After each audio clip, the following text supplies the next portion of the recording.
Okay. There we go. Alright. I just gotta resize this bitch. There we go. And make them bigger. That should be good. Yeah. Right there. Okay. Good to go. Desktop audio is good. Everything's good. Let's go. I got my walkthrough up. Okay. Continue. This time it's saved. This one. Alright, we started the next chapter, that's right. Ugh. We were horny for 4 hours. It's true. It's true.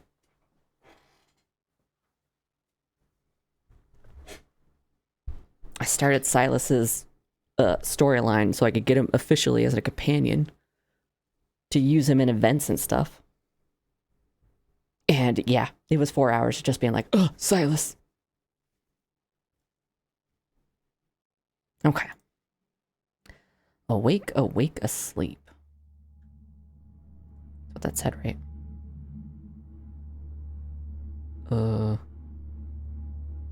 Yeah, awake. Oh, awake, asleep, awake, asleep. Yeah, quote unquote, use him. An ever-turning, ever-tumbling rock rolling down a hill that never ends. Oh, Sisyphus? For one that had given up on reality, it was two sides of the same coin. Whether he was awake, whether he was asleep, what did it matter in the end? What did it matter when both realities were filled with nightmares?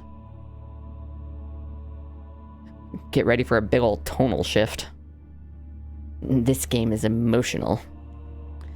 Why did it matter when no matter what he did, nothing could heal that hollow feeling where his heart used to be? Noah's eyes began to focus. How long had he been sitting in front of his easel, awake? He did not know. Once again, his painting stared back at him, complete, rolling green hills that melted away into nothing. A world so meaningless, so fragile, an entire existence that depended on one person. Yet Noah felt himself enamored. His fingers trailed over the long, dried paint. He could still feel the wind on his skin, the earth beneath his feet. The bite of metal pressing into his wrists as he approached a castle straight out of fantasy. And the expression on the man that called himself Crow's face. August. Should you really be trailing your fingers over that? Ah! Noah jumped from his stool, instantly spinning around to hide his painting behind him as if it was something shameful. I forgot about this guy. Fuck. I could do whatever I want with my own stuff. Hurry up and get out of here before you call the police. The white-haired man stood with his arms crossed and a look of what Noah could almost call nothingness on his face. Asshole, he's just mocking me. What are you painting? None of your business. What's the problem? Just show me. Oh boy. Oh, I'm looking at my guide just in case. I'm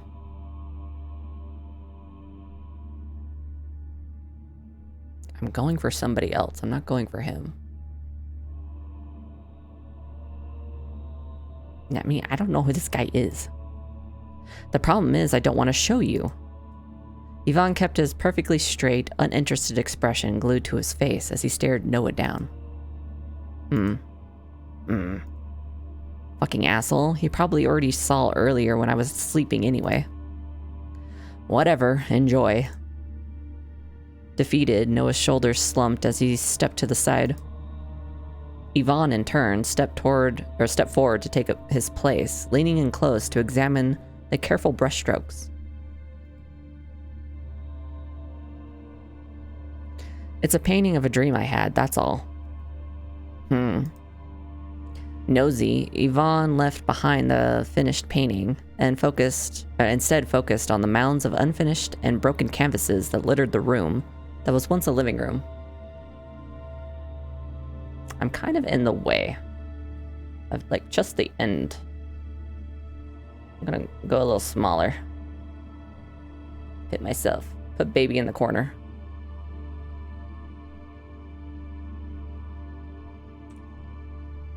Oh, I'm still kind of blocking it. I guess it doesn't matter. Either way, I'm going to be blocking it.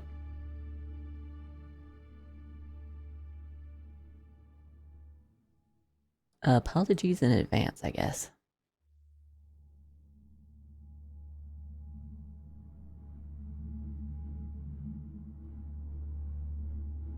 I gotta, like, get all readjusted here. Okay. Nosy, Yvonne left behind the finished painting and instead focused on the mounds of unfinished and broken canvases that littered the room that was once a living room. And why are so many half complete and broken? Why does it matter? Just curious. Just leave already. If you're looking for money, I don't have any. Go find someone else to harass. I'm not looking for money. And I'm not interested in talking to strangers. Yvonne smiled lopsidedly. Damn, he's cute. He's not the one I'm going for, but he's cute. I like his design. Looking at the way you live, I doubt you have much interest in talking to anyone. Thanks for the commentary on my life that I didn't ask for, jackass. What the hell do you want from me? Didn't I tell you last night? I've taken an interest in you. There's something I wanted to confirm. Spit it out already, then leave. I'm tired. I just wanted to see how someone that could jump into dreams handled reality. Noah's eyes went wide. Yvonne looked toward his easel once again, smiling at the painting that laid complete. I have no clue what you're talking about. Guess this recording is fake then. His phone pulled from his pocket. Yvonne turned the screen to face Noah. On it, a recording of Noah and Kane walking side by side before suddenly disappearing. All the color drained from Noah's face. You wanted me to leave, right? Sure. See ya. Wait. Changed your mind? Noah's eyes instantly went back to that marking that ran up Yvonne's body. How do you know about that? We're talking about the vines going up his neck and down his arm. At that exact moment, the door to Noah's apartment opened with a creak that seemed to drag on for far too long. Someone rushed inside before suddenly freezing in place. A deep frown was engraved on his brow at the sight of Yvonne. Kane! My boy Kane! That's who I'm going for. Kane! Tall glass of handsome right there. Oomph. Childhood friend. I love you. What the? Who's that? Or who's this? Yvonne looked at him, completely deadpan, before turning his head towards Noah. Do you just let anyone in? That's unsafe, says the guy who just walked right in. Hey, I asked you a question. I'm gonna move just a little bit more. Yeah. Ah, there we go. Maybe down. Right there. I'm very indecisive. Right there? Right there. Okay. Yvonne lazily looked back towards Kane, disinterested. I'm Yvonne. He didn't bother asking for Kane's name in return. Okay, Yvonne, what are you doing in Noah's apartment? Noah, do you know this guy? This guy knows something about entering dreams? And those markings. Just who is he? His markings. Suddenly getting pulled into dreams. People turning up dead. I can't let him leave yet. Relax, Kane. We're friends. Old friends. He's no friend I've ever met. It's been a long time. I met Yvonne before I met you. Right. Kane breaking my heart, and we just started. Right, fine. Whatever. I need to talk, but I need to talk to you. Kane side-eyed Yvonne, who simply stood with his arms crossed over his chest, not moving. Be my guest. Alone. Kane caught Noah's arm and pulled him into the kitchen, a frown set into his brow. God, this awful, very messy fucking kitchen. Please tell me I didn't dream up everything that happened. Wait, I mean, it was a dream, but it was real too. It was. This is insane. What's more insane was that we were forced in. I've never seen that happen before. Forced in? Something pulled us into that dream, for some reason. Even watching the news about the people turning up dead, I think what's happening with the dreams might be connected to that. Why? How? Oh, I also just realized I can get rid of the pen message. Not saying that again. There we go. At this point, I suppose I should just be honest with him. That wasn't the first dream I was pulled into. Before I saw my father get shot, and the next day he was dead. You what? Kane stumbled backwards a few steps into the kitchen bench. Maybe it's just a coincidence. Do you really think that could be a coincidence?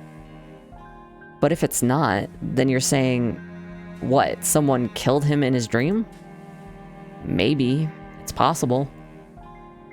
And what could you even do about that? Well, if something's going on, I don't want you to be in danger. Please, just forget about it.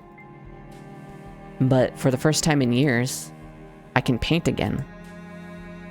If I go back again, will I be able to do another? Will I be able to finally put my brush to canvas again? Noah, your silence is beginning to frighten me. Noah's voice was barely a whisper, nothing more than a wisp. A will-o-wisp? Which I've said on Twitter, but I haven't said on stream yet. Will-o-wisp is now the name of my chat. My precious little will-o-wisps. Noah's voice was barely a whisper, nothing more than a wisp. I finished 2 paintings. What? Yeah, I was like, the fact that it's Goblin Fire or Dokebibul written in Korean, I'm like, oh, that's so cute. I love that. My little Goblin Fires, my little will-o-wisps. Kane, I haven't been able to paint in years. Every time I tried, it's like my hand wouldn't move. But now, what does that have to do with dreams and murders? It's because of them. Since I went back, I've been able to do it. Noah, there's a million safer options to inspire your creativity. It's not about inspiration. This is different. You wouldn't understand. I'd understand a lot more if you explained yourself to me occasionally. Noah looked towards the paint-splattered kitchen floor. There's nothing left in this world to inspire me. I tried everything, and look at where that left me. I have nothing. You're saying that to Kane's face. He's right there. Right there. Ugh. Kane. I've been trying to help you, trying to inspire you. Oh boy.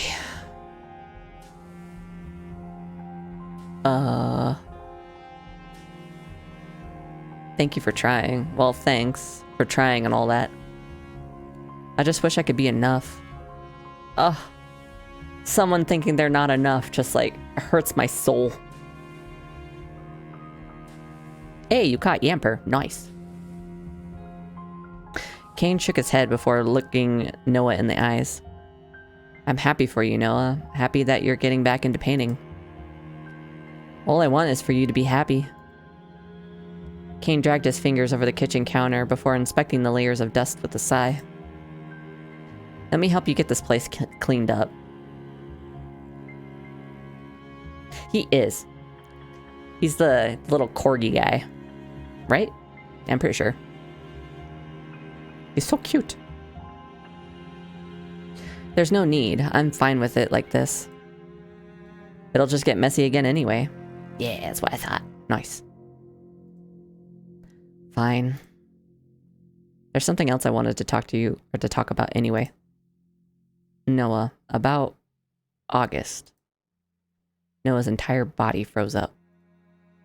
Or Crow, or whatever he said his name was. What was that? I don't know. Noah, even I want to believe that was him, but August is dead. It couldn't have been. You don't know that. Kane jumped in surprise at Noah's furious tone.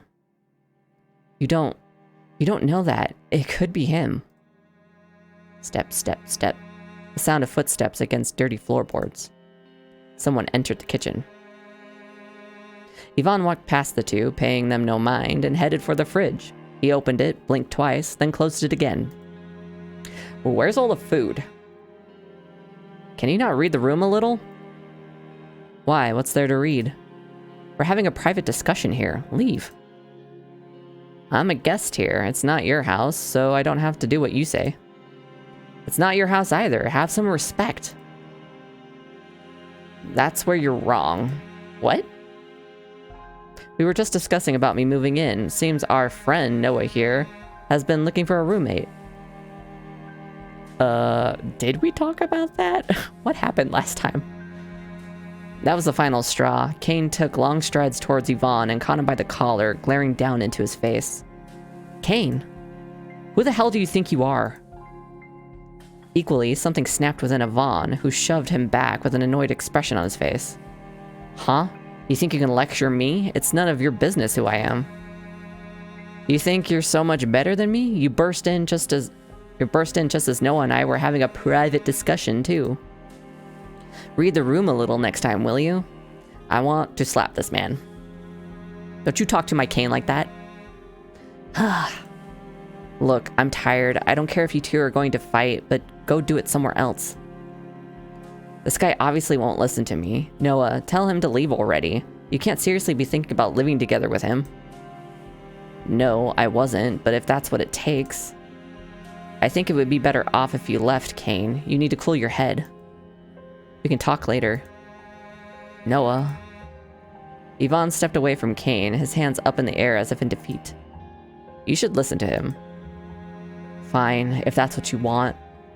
God, Kane! Kane! I will love you. Fucking leave Noah and come to me. Stay safe, Noah, and don't do anything stupid. I'll come back tomorrow. No promises. Fine, see you later. The door shut behind him with a click. Silence stretched, onwards and onwards, until Noah finally spoke up. How do you know about the dream world? I'm hungry. I don't care. Answer my question. Too hungry to answer. Then go out and buy something to eat. I can't. Why? I don't have any money. So you're after my money after all. No disrespect, but you don't look like the type with any money yourself. It's not my job to feed you. And it's not my job to answer your questions. Then what the fuck are you doing here? Fuck. Noah turned and stormed out the front door, with Yvonne following along behind him. The light from outside burned Noah's tired eyes. He tried desperately to shield himself from the brightness, but in the end, he gave up, his hand hanging uselessly at his side. Behind him, Noah could hear quickly approaching footsteps, quick and light, before a man with white hair appeared beside him. His face was still blank and uninterested, as if nothing would ever be able to faze him. Noah only looked away for a moment, a disgruntled sigh escaping his lips. And the moment he looked back, Yvonne bit into a ripe red apple. Where did you get that? Yvonne waved back over his shoulder absentmindedly, as if the question didn't interest him. Back there somewhere. You paid for that, right? Why does that matter? You can't just do that. Why not? Because you have to pay for it. You can't just take whatever you want. You still haven't given me a reason why. Ugh. With a groan, Noah reached into his pocket and pulled out his wallet Inside, a few coins and a credit card that was quickly running out of money.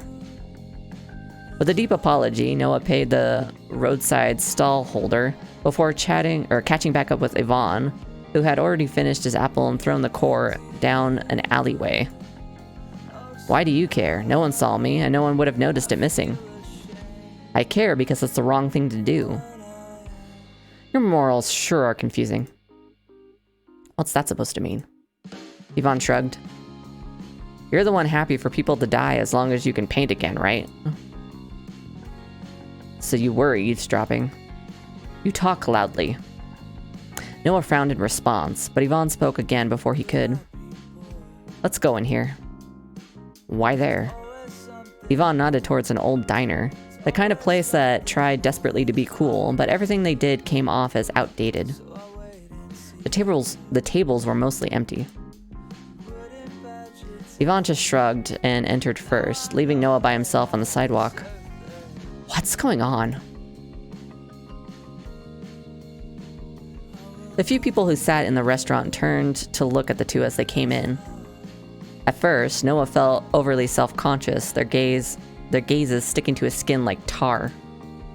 But then he noticed they had no interest in him. All of their eyes were focused on Yvonne alone.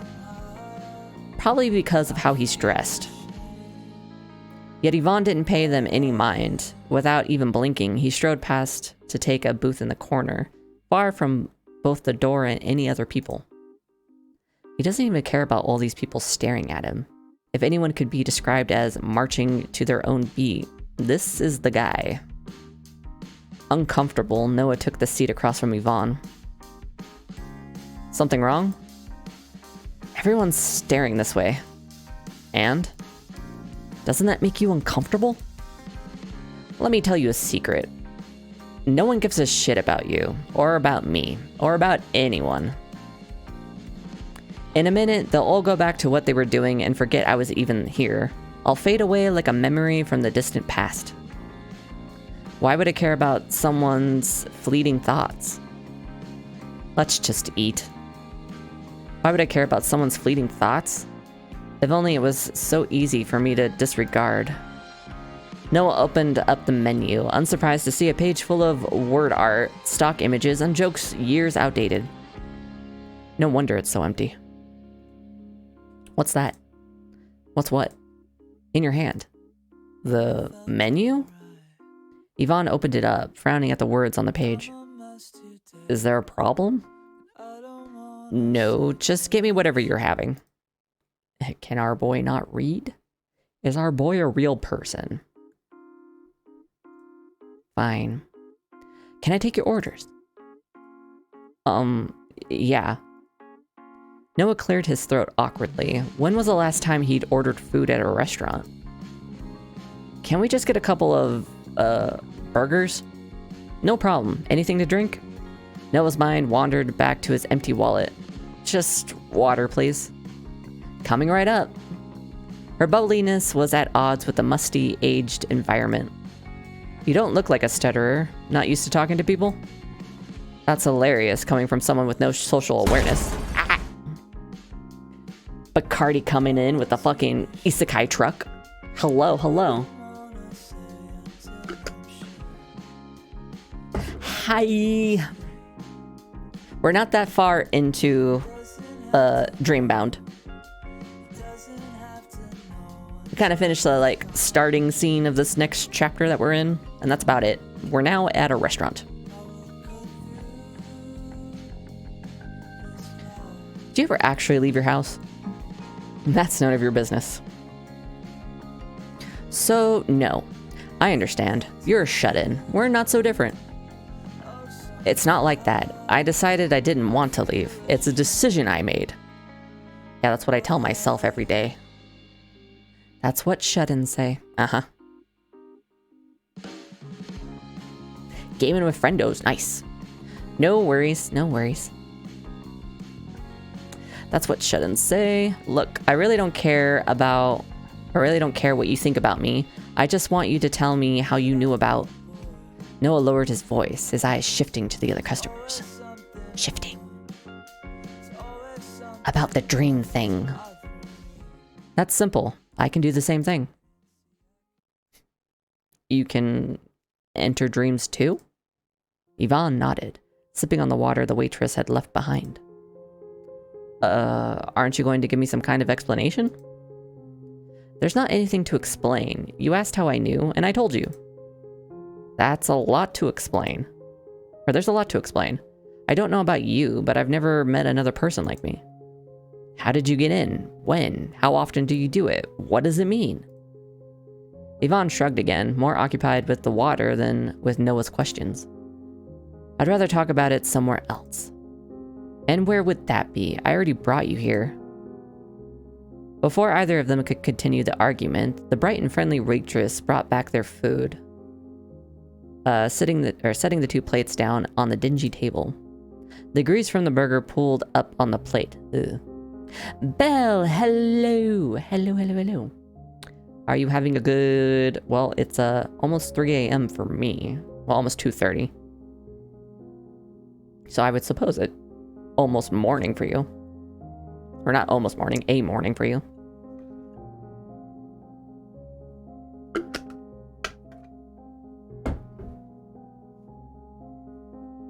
You missed me being horny on Maine for like 4 hours straight. 1 a.m. Then a bit sore. A bit sore? What'd you do?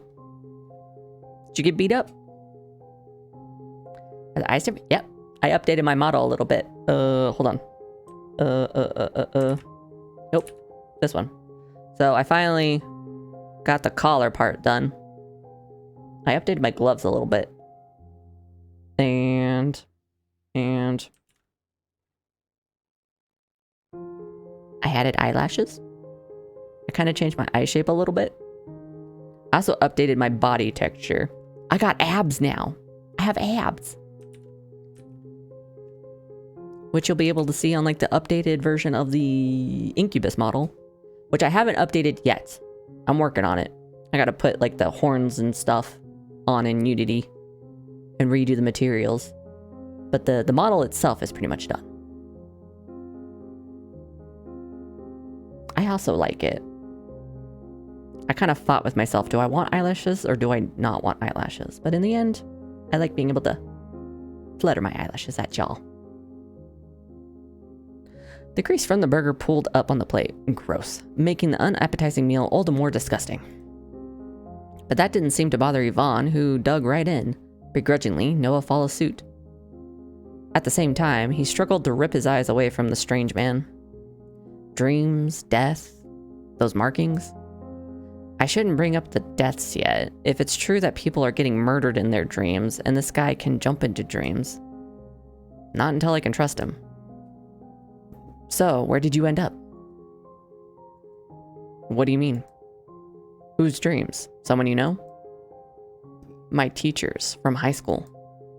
Huh, interesting. Actually, can I use your phone? Sure. Do I want to know how you got it? Cat really loves your model. I came back to the room to see him pawing at you. That's so cute. Ah, I'm gonna die. That's adorable. Got me running and squatting a lot. My leggies and thighs are sore. Oof.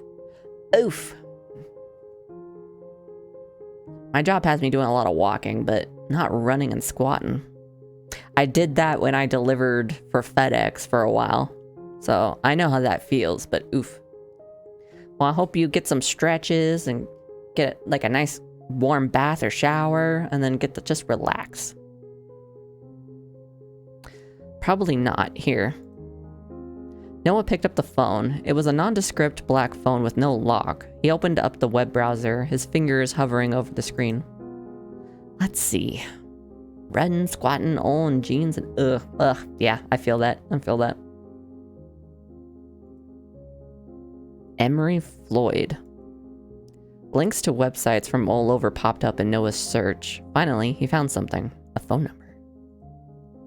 Right under a picture of Mr. Floyd smiling brightly next to a man he'd never seen before. What am I doing? This won't mean anything. That was all a dream. His apology meant nothing. Why did you do it to me? Instantly, the phone buzzed, making Noah jump. Yvonne ate his burger, paying him no mind. Mr. Floyd, who is this? Noah. The phone lit up again, but this time with a phone call. Noah stared at the phone, or at the screen, debating what he should do before it timed out. Can we meet up and talk? I can come to you, wherever you are. I don't want to meet up. This was a mistake. Forget it. Please. Without a second thought, he slid the phone over the table back towards Yvonne, who had just finished eating. It's one thing to do it all, but in jeans makes it worse. It's true. Jeans somehow make it just like more strenuous somehow. Plus, it's just the way it like sticks to your skin if you get sweaty. Ugh. Ugh. Can you please answer my questions now? Sure.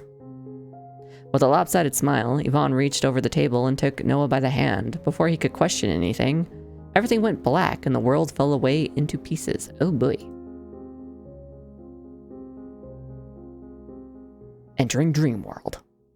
No matter how many times it happened, he'd never get used to it. He didn't want to. But somewhere, deep down in his mind, a crazy part of him had started to crave it. Just in general, but then doing all the worky stuff is blech. It's true. It's true. I wear jeans all the time, but yeah, it's true.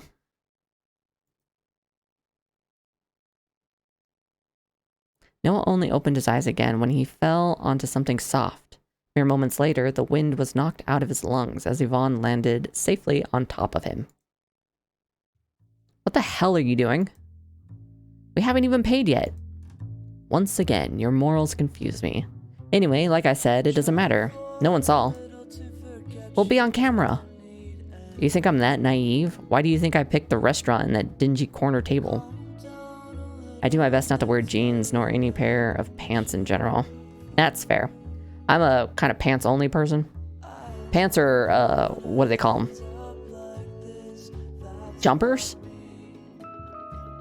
They're like sweatpants, but they're not as, white trash, I guess. I think they're called jumpers. No, joggers. That's the word. Yeah, I wear joggers sometimes. But I wear jeans because I have to for work, but they're black jeans, and they're really stretchy material, so they're not as uncomfortable. You think that I'm naive? Why do you think I picked the restaurant and that dingy corner table? Right. There were no cameras facing back there. Yvonne, quickly leaving Noah behind, took a few bouncy steps forwards, looking somewhat impressed. Bouncy? At that moment, Noah realized why the landing was so soft. Below him, soft white clouds had cushioned his fall. Where are we? Whose dream is this? I'm no meteorologist, but I'd say we're on a cloud in the sky. No shit. Khakis or shorts, but I never wear jeans. I'm the only, apparently, like, consistent jean wearer here.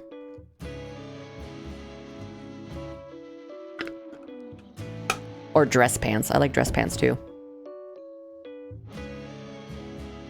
But I have like white hips but long legs, and it's hard to find like good pants of any kind that like fit my hips and then will also like stretch to the length of my actual legs.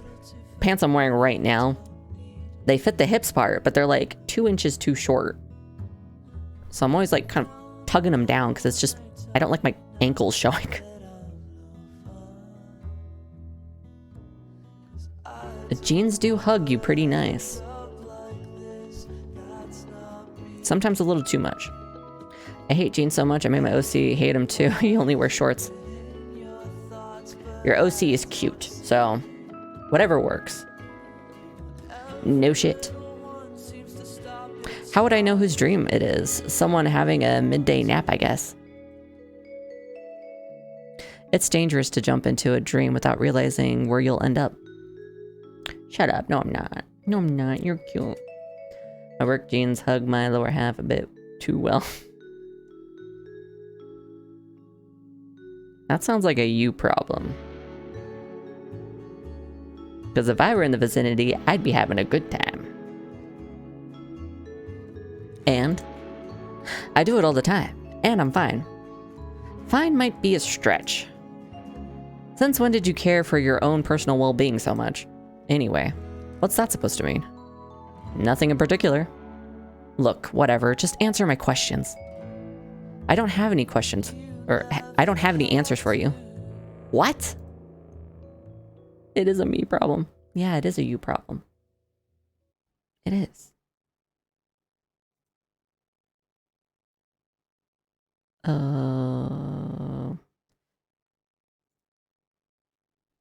Is it escape? It's escape. Yeah, okay. I could save over this now. Yes. Just in case. You said you'd answer my questions. Well, I did. I don't know. That's my answer. God damn it, Yvonne. If I could strangle this guy. Then why bother bringing me here? Being out there makes me tired. Oh, also, I don't want to pay for lunch. It's a lose for me and a win for others. Exactly. Exactly. I feel for you, but on the other hand...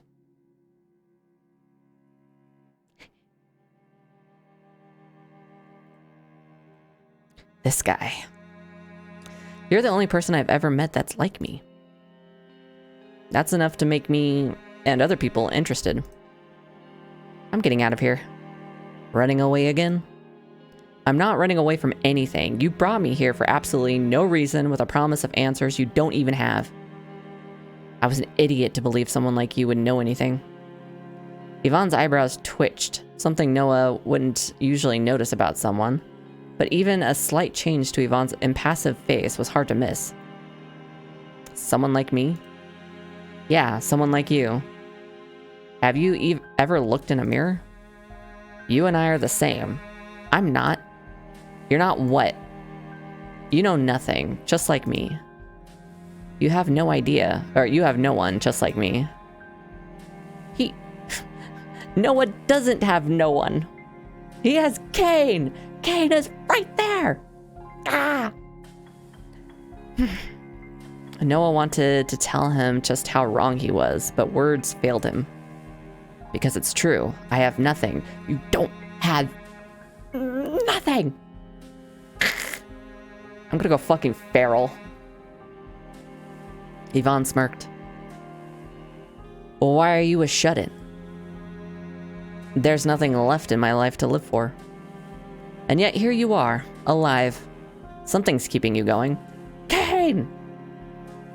If there's nothing left for you out there, then what about in here? In dreams? No, I... Well, how about it? Fancy abandoning reality with me? No.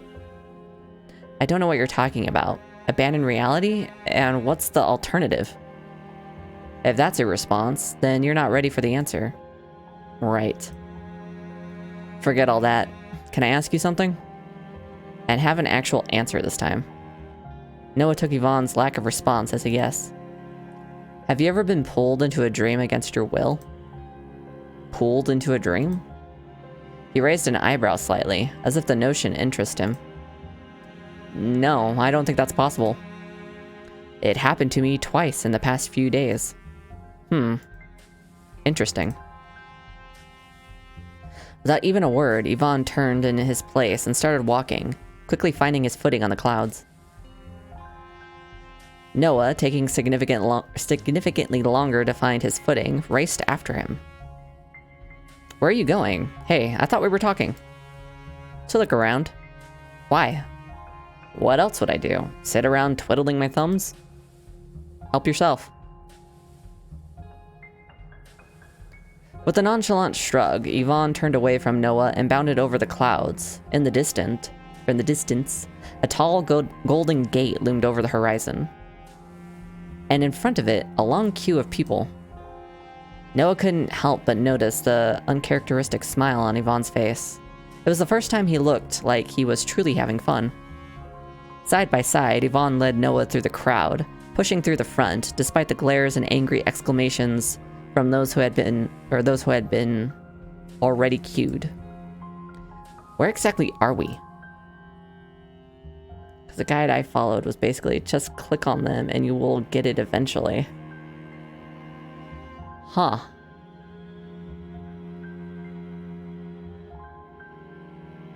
Interesting. Oh, wait. I didn't actually read that. At the front of the line, a man stood on the other side of the golden gate, a bored expression on his face. And then it clicked. This is meant to be heaven? I guess we're dead then. Except I doubt either of us would be going to heaven, so we're probably still alive after all. But if it was, would I see him? I wouldn't mind then. Hey, man behind the gate, open it. Am I, like, shaking back and forth?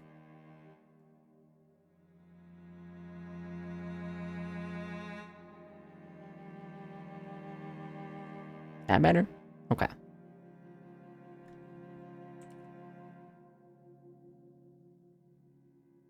And turn it a little bit more.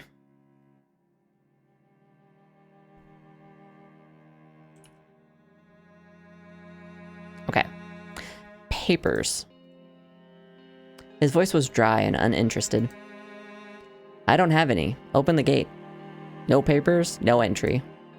Just open the gate. The guard just tapped on a small golden sign that read, "Papers required for entry." That's bullshit. Who needs papers to get into heaven? Wait, why do you want to go in? We need to leave.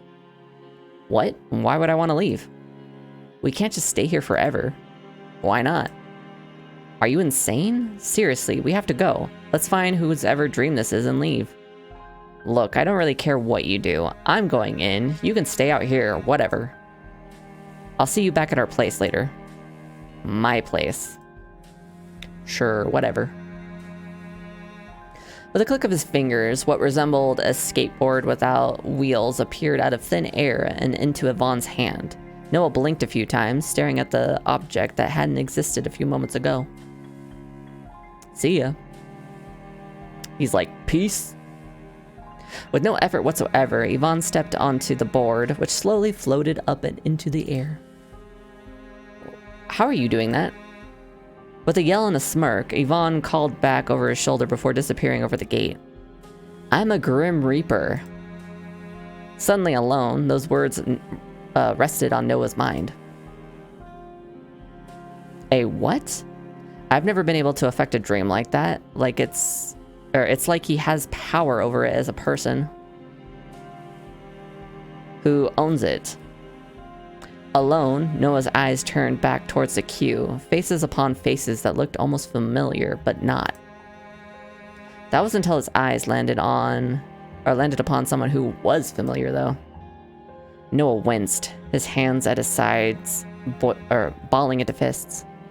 My brother? He looked exactly the same as the last time Noah had seen him. Black and white hair, and dark red eyes that seemed to search for any kind of weakness. Anyone but him. There has to be someone else, some other way to leave. Noah's eyes scanned the area, desperately searching for something he didn't know, or he knew didn't exist, when he suddenly froze. His breath caught in his throat. His fists relaxed, then balled again, his nails digging into his palm. Is it Crow? Yep. Blonde hair and green eyes, a calm demeanor and a gentle smile as he sat perched atop the golden gate. He waved, and suddenly nothing else mattered. Maybe I'm dead after all. August. A word so simple to say in theory, but the sound caught in Noah's throat. Crow. The man called Crow dropped from the gate, landing softly against the clouds. Somehow, he seemed to fit in perfectly. As if he was an angel himself. Noah. I didn't expect to see you here. This must be fate. Meaning the last time we met was purposeful? Crow gave no answer to his question, instead electing to smile once more. Going to be caught in his throat. If this was love in deep space, that would be the case. They're too busy being sad boys.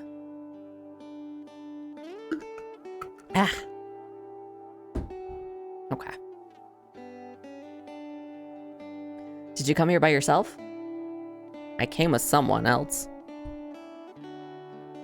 Oh, I knocked my gain down. I thought my voice sounded really quiet all of a sudden. Okay, that's why. I came with someone else. Someone else? He blinked a few times, obviously not expecting that answer. He left a little while ago, over the gate. I see. In an absent-minded fashion, Crow slowly inched closer to the edge of the clouds, staring at the wide blue ocean of sky. A sight like this makes me want to float away into the clouds for the rest of eternity. A silence followed his statement. Noah's mind was racing. He stared at Crow's profile, unsure of what to say. Do you feel the same? He scratched at the back of his neck, thinking. I think I'd get a little bored floating through the clouds for the rest of my life. A warm smile returned. Time to contemplate oneself is important too, even if it's not for eternity. You should try it. Contemplate oneself. He doesn't talk like August. Don't you think, instead of flowing away in it, taking a picture would be better? Noah phrased his question simply, but for him this question meant a lot. All of a sudden, a light and airy laugh escaped his lips. What a peculiar question. Right. Noah's shoulder sank. But now that you mention it, a photo would be nice. Then it would last forever. Oh, he talked about photos. August liked taking photos. Oh god, here we go. Who are you? I'm Crow. What's your real name? Crow. Please, August. Noah shook his head, letting out an exhale at the same time. Fine, if you don't want to tell me, then you can keep your secret, but what are you doing here? I'm cloud watching. Cloud watching? He's not real, he's just a part of the dream, isn't he? A figment of my imagination here to torment me. I need to go, I have to find a way to leave. In an instant, Crow reached out and took hold of Noah's arm. Wait a moment, please. What for? You always seem to be rushing from place to place, yet at the same time, stuck. Take this time to relax, a moment's respite. I can't relax here. Why not? Why not? That's... because it's not real. Everything here is fake. How could I relax in a place like this? A sad smile played on Crow's lips. Perhaps to you, everything here is fake, and perhaps you're right. But how does the wind feel, blowing like so through your hair? How do the clouds feel beneath your feet? Have you ever experienced anything like this before? No. Then, personally, I believe this place is real enough. With little regard for any notion of falling, Crow sat upon the edge of the cloud and dangled his feet off the side with a smile, like a sunrise still upon his face. Only a moment later, and he looked back up at Noah, patting the spot beside him.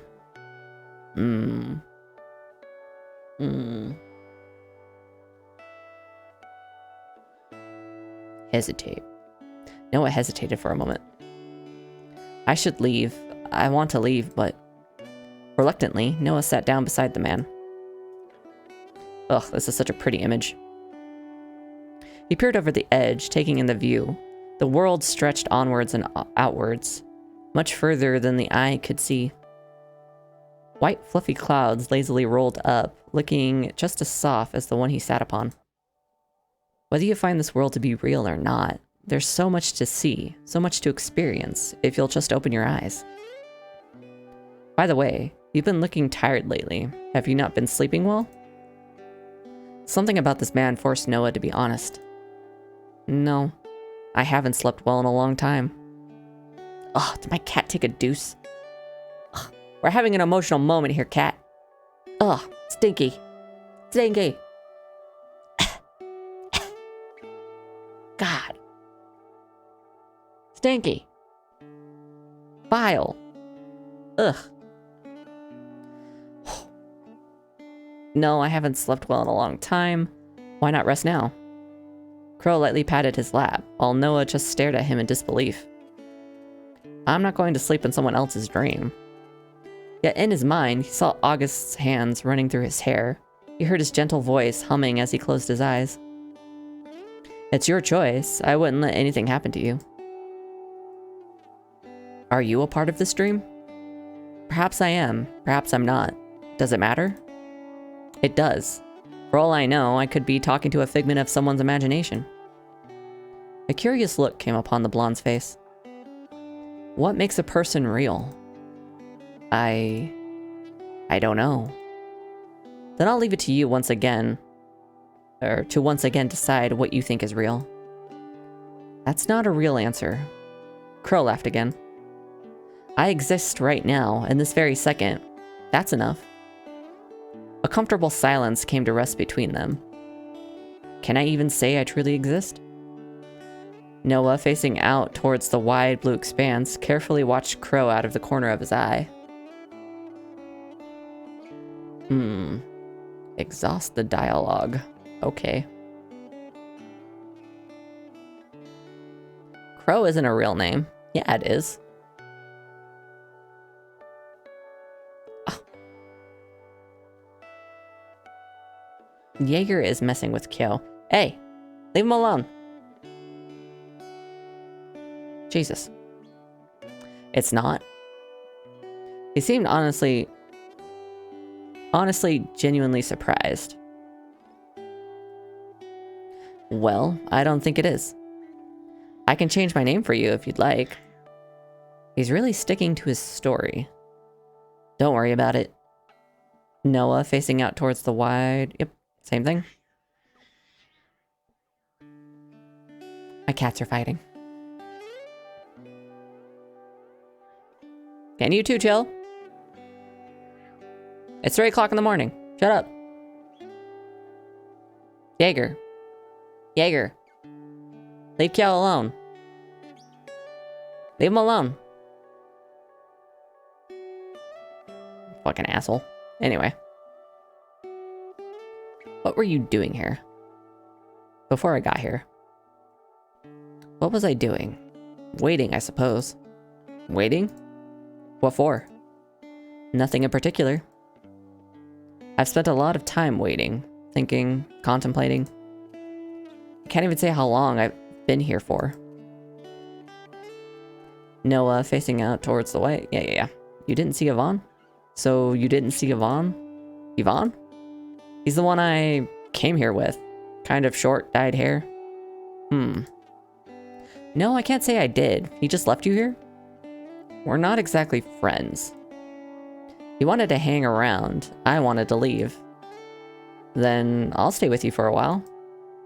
Crow's hair gently swayed in the breeze.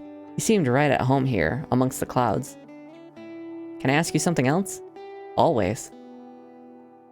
Have you heard of some kind of dark figure coming through the dreams? Perhaps you mean the Reaper. The Reaper? A Grim Reaper? What is that?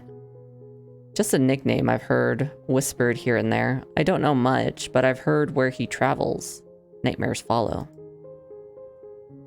People have been turning up dead back in the real world. I think I witnessed one of the murders here in a dream. Is that possible? Anything is possible. Everything's a non-answer with you. They talk about it on the news. They say the bodies are covered in these vine marks. A side effect that dreams have on the human body, or sometimes. Yvonne. May I ask a question too? Go ahead. Why did you stop coming into dreams? What are you talking about? You used to spend so much time here, and now, hasn't it been years? How do you know that? Crow shrugged, another cryptic laugh escaping his lips. You want to know my honest answer? No matter where I go, I'm surrounded by darkness. I thought that I could escape it here. And I was wrong. It's as simple as that. There's no point in me being here. It doesn't change anything. Darkness? Lies, hate, it all breeds here. I think I understand. This world is a lonely one, and full to the brim of ugly truths. But if I may express my own thoughts on the matter, I wonder how different your real world is, though. What? Before Noah had any chance to voice his thoughts, Crow jumped to his feet with a bright smile. With ease, he held out a hand to Noah, waiting for him to take it. Have you ever danced amidst the clouds, Noah? Of course not. Noah stared at Crow's outstretched hand. If I was going for Crow, I would take his hand. But we have Cain in our hearts. I will not cheat on my man. I'm not in the mood for dancing. That's okay, too. The two looked towards the long queue of people. It hadn't gotten any shorter. In fact, it didn't seem to have moved at all. Would you like to leave now? Noah wasn't sure himself. What did he want? I should. Of course you do. You have a life to go back to. I think Crow is real. Maybe like a soul stuck in dreams? Maybe a part of August stuck in dreams? Not exactly August, but a part of him.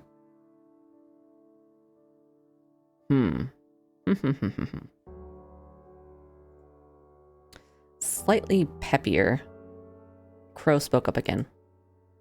Do you know whose dream this is? My brother's. Crow nodded silently.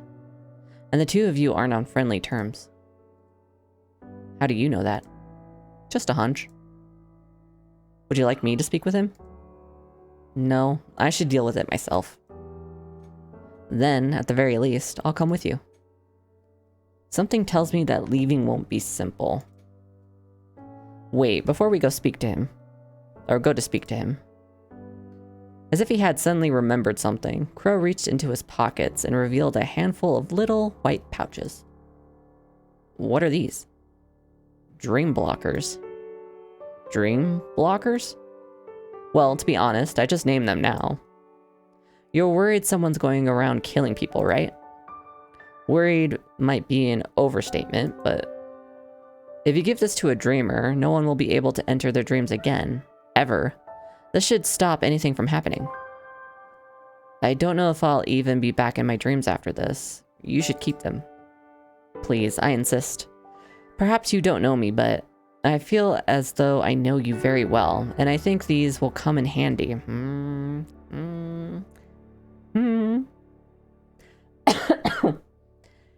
Feel like you're a part of August. Like a little tiny part. Come in handy. No matter what you decide to do. With nothing to argue, Noah took the charms, putting them into his pockets. Let's go talk to him. We get to see the brother. This son of a bitch. In only a few moments, Noah and Crow had found their way back to the line. The people here and there called out, angry at the amount of time it was taking. The person at the front was busy arguing with the gate guard. Each step towards his brother was difficult, as if his feet were made of lead. But eventually, he couldn't drag them any longer. Asher. This is the brother. God damn it, why's he gotta be hot? Ugh.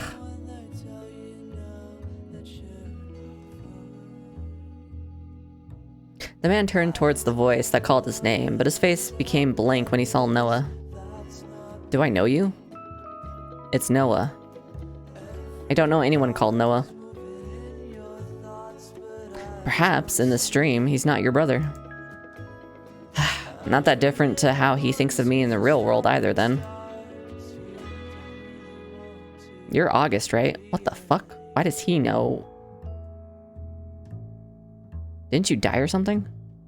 Oh, God. You're hot, but you're an asshole. And not the good kind of asshole. Noah's eyes narrowed at the man in front of him. My name is Crow. Huh, you look just like my old neighbor that no one liked. Shut up. You have no right to talk to him like that. Asher's eyes suddenly lit up in recognition. If it isn't the spoiled brat. Oh, so you finally recognize me? Took you long enough. That's no way to talk to your older brother. How about showing a little respect? You gotta earn respect, my guy. How about getting fucked? Yeah. Ahem. Hold on a second. I'm opening up the editor for VOD. Hopefully this won't flashbang it.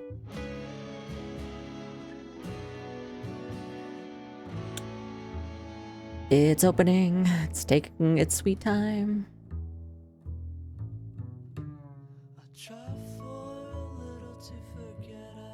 Jesus Christ, it's taking forever.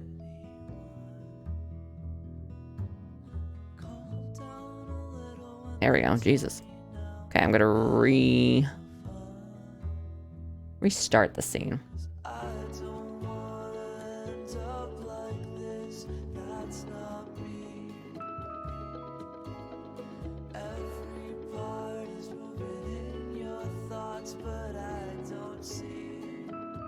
I'm back.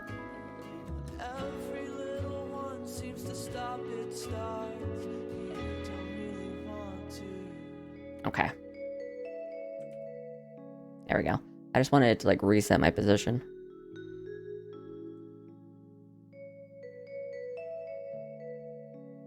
The media pipe over there. Okay. Ahem.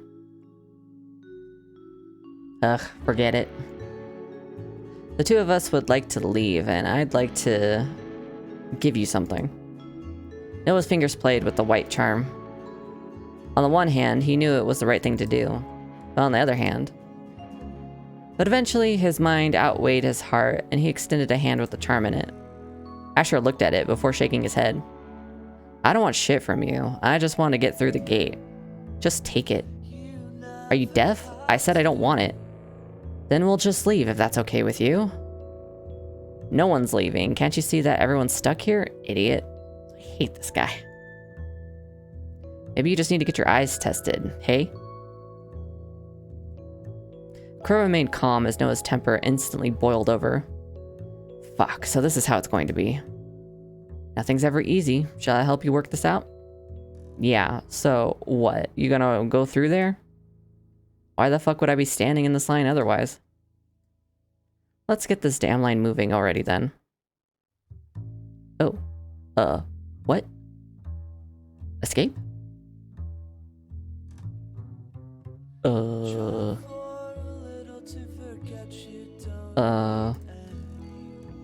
I wonder what's actually holding everything up. I don't know, but it must be a big deal for the line this long to form. Why don't we ask? From behind, the pair could tell the person at the front of the line was young, probably no older than 17, with short, dark hair. He faced forward through the gate, arguing with the man on the other side. Excuse me. It's young me. Oh. August? Crow looked at Noah in surprise for a moment, before his eyes went back to the young man in front of him. Well, this is a first. You can call me August if you want. What happened? Where's your glasses? What's with your clothes? Well... Crow raised a single finger to his lips in a motion, then winked at him. That's a secret. It was only a simple action. The younger Noah's face was already beet red, and he fidgeted with the edges of his clothing. But as soon as his eyes hit Noah's, he frowned. What are you looking at? Huh? I didn't even say anything. Did I say you did? I said, what are you looking at, idiot? You little... Whoa, let's not fight, okay? Yeah, let me fight my younger self. Noah. Yes? Huh? Your name is Noah too? How about you try using your eyes? Before he could finish that sentence, Crow pulled on Noah's sleeve, then put his lips to his ear in a whisper. I don't think there's any point in telling him who you are. It would just be distressing for him. He's not even real. I'm Noah. You are real, and he is not you. That much is true.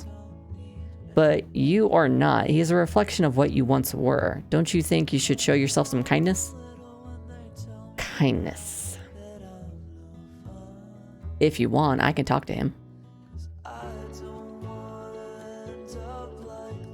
Alright, he'll probably be more receptive to you. I'm not that annoying, am I? Crow laughed, a light, airy sound. This, Noah, is simply how Asher imagined you. Don't take it too personally. Right. What are you two whispering about? August? We were just talking about how I want to do something to help you. For me? Would that be okay? Of course.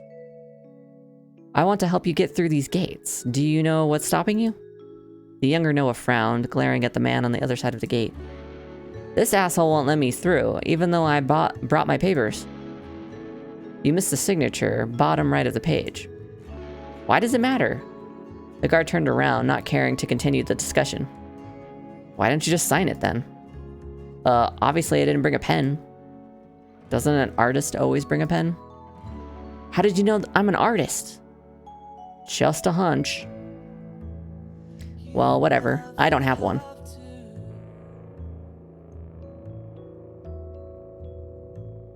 Then would you like us to bring you one? Yeah. Depending on who he was talking to, his temperament seemed to completely change. That fact didn't escape Noah. Then we'll be back soon. Don't go anywhere, okay? Wait. Don't go yet. There's something I wanted to tell you. Crow blinked a few times, unsure of how to respond. Oh, Noah. You can't tell me after, or you can tell me after, can't you? There's always next time. So be patient, okay? Oh, okay. Good boy. We'll be back. He still looked like he had something to say to Crow as the pair walked away. Something to tell you, huh?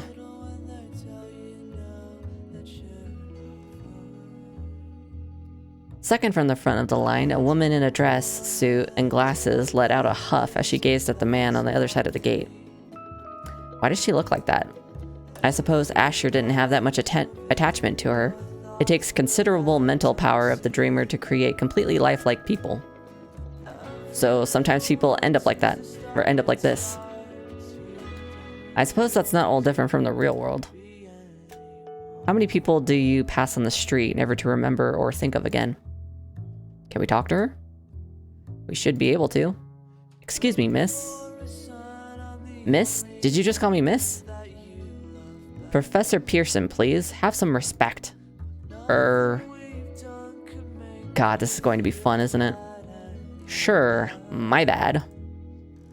Professor Pearson. You're bad what? Look, sorry, I think we got off on the wrong foot, Professor Pearson. At least your limited mental facilities let you remember my name. God, this bitch. You told me it 2 seconds ago. Is there something I can help you with? Actually, we were going to ask you the same thing. Me? Needing assistance from others? Well, you're stuck here just like everyone else. Without any fault of my own, unlike some. She glared daggers at the person standing in front of her in line. What if we tell you that with your assistance, we can get this line moving? I would say that you consider me a fool. No, really, that's what we're doing. Suddenly, the professor leant forward, pushing her shadowy glasses further up her face. I feel like I recognize you. Are you one of my students? No, sorry. I don't think so. A light bulb went off in Noah's head, or Noah's mind. Wait, unless you mean Asher? He's my brother. Asher, yes, I remember him. A smart mind, yet with no dedication. To put it in simpler terms, he half-asses everything he does. But he's always been an overachiever. An overachiever? No, he failed my class. He what? Her voice seemed to falter for a moment, becoming softer. It was a great shame, because his aptitude for learning was real. Then, why? She shrugged. I can only hypothesize on the matter. Perhaps he was a gifted child that rode that wave for so long that it dissipated, or perhaps he found himself too busy with other things to make time for his studies. Either way, I couldn't have given him a passing grade. Even if I wanted to. I see. But this is all in the past. I tried to convince him to take the class again, but I believe he was too embarrassed to do so. Pride truly is a failure of mankind. But that is besides the point. Unless you can fix my entertainment issue, then I don't believe there's anything you can do for me. Your entertainment issue? It is none of your concern. Go on, run along now. With her arms crossed over her chest, she almost seemed to put her nose up at the pair in distaste. Seeing that as a sign to take their leave, the pair put some distance between themselves and the professor. It seems we'll need to convince her to tell us what she needs to help, or what she needs help with. Any ideas? Well, she seemed like she liked my brother, kind of, maybe. To be honest, I'm not sure if she likes anyone, but it's worth a try. Talking to Asher about his studies, that's sure to go down well. That one's Asher, so I got like 3 more to go. Oof. So much reading. Standing only a few people away from the front of the line was a young man with long, thick black hair pulled back into a messy ponytail. He stood on the tips of his toes, looking over the other's shoulders to see what the holdup was, but he didn't seem too bothered by the delay. When he noticed that it wouldn't be moving anytime soon, he pulled a book out of what seemed like thin air and started to turn the pages, reading quietly. How studious, even in a place like this. I know one person who could pick up a book anywhere. Oh, is it someone you know? I think so. Reuben? The man turned around, his eyes searching for the source of his name being called, and soon locked in on Noah. A moment later, he glanced away. He really does look so real, but he's just a part of this dream, a concept dreamt up by my brother. Still, talking to him might be useful. Do you know him well? I can't say I recognize him at all. Kinda. He is, or maybe was, my brother's best friend. He didn't come over very much, though. I don't think my parents liked him very much. Did they like anyone? Curious reaction to that. Apologies, that's out of line. No, you're right. They were hateful, judgmental people, and no one was ever good enough for them. Not others, not me. Anyway, let's go talk to him. Slowly, the pair crept across the fluffy clouds until they stood by Reuben's side. Even when Noah cleared his throat to get the man's attention, he didn't look up from his book. Reuben? Finally, his eyes left the page. Yo, Reuben. Reuben a hottie. Who are you? Noah. Noah. A light bulb seemed to light up within his mind. Asher's baby brother? Minus the baby part. Yeah. Gotten so big, I didn't recognize you. Aging seems to do that to you. Anyway, what are you doing here? What a stupid question. He doesn't have any real reason to be here. He's not really even here. Reuben's gaze found its way to the golden gateway ahead of them. His eyes were filled with a sadness, an anger that Noah couldn't quite understand. I came to see my mother. Your mother? He shrugged. It seemed he didn't want to elaborate at all. I guess. His eyes turned back to his book, which was still open in his hand. He was perfectly content to leave Crow and Noah standing right beside him in silence. Seeing that they were being ignored, the two walked a short distance away from Reuben. He certainly does like reading. That's pretty much the only thing I know about him. Maybe we can use that to our advantage. Noah couldn't help but smirk. That almost sounded like something August would say. And who's this? An older gentleman stood a few places from the front of the line, his hands casually in his pockets. He whistled a soft tune, airy and carefree. As Crow and Noah got closer, only then did they realize that he didn't have a very strong form.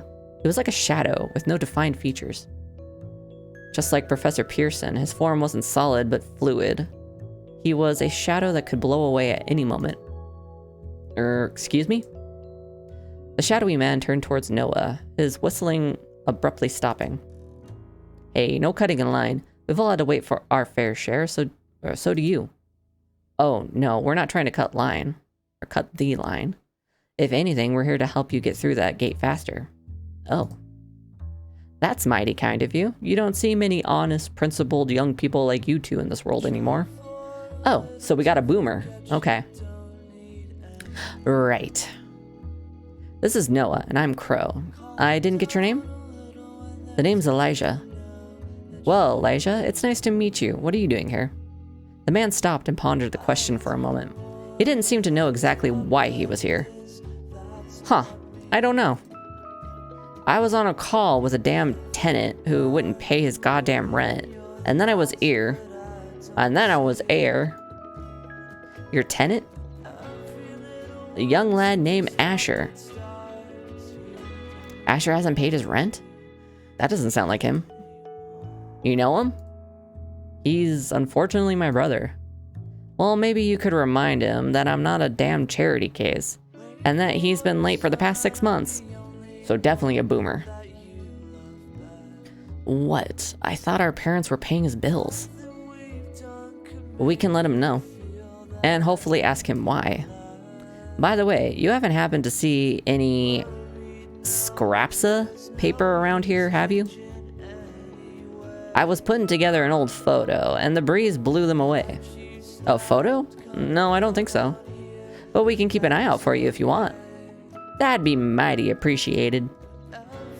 We'll be back soon then. Okay. One more. Looks like a woman. Possibly a young woman. Ex-girlfriend. A young woman with long blonde hair stood directly in front of Asher. Her blue eyes looked ahead with clarity and understanding. Excuse me, miss. Oh, she pretty. Yes? The woman crossed her arms over her chest and raised a single eyebrow. She didn't seem too interested in making conversation. Noah didn't recognize her in the slightest. Whoever she wasn't a mutual friend between Asher and Noah. Whatever it is, make it quick. We don't have all day. Oh, because you'll be through the line soon? No, because that idiot Asher will wake up soon and I will cease to exist. She's self-aware. Oh god. You, realize that? Well, it's somewhat obvious. I'm not really here, so this must be a dream. If I'm not really here and this is a dream, then I'm not really me. Well, this is a first. But you shouldn't even be able to tell that you're not real. The woman shrugged, as if she wasn't keen on elaborating any further. As I said, we don't have all day. What do you want? Right. Well, since you know this is a dream, we're trying to get this line moving. Uh-huh. Is there anything we could do for you to help? Do for me? The director did say something about this. The director? You don't need to concern yourself over him. Damn it, if only I could remember this after I stop existing. She tapped her foot on the cloud, deep in thought. Perhaps there is someone or something you could do for me. What is it? We're happy to help. You. Once you get back to the real world, I want you to call me and tell me everything that happened here. I'm really sorry, miss? Daisy. Miss Daisy, it's... Crow made a face that said he wanted to help, but... Boy is definitely stuck in this world. I can do it. But won't you think I'm crazy?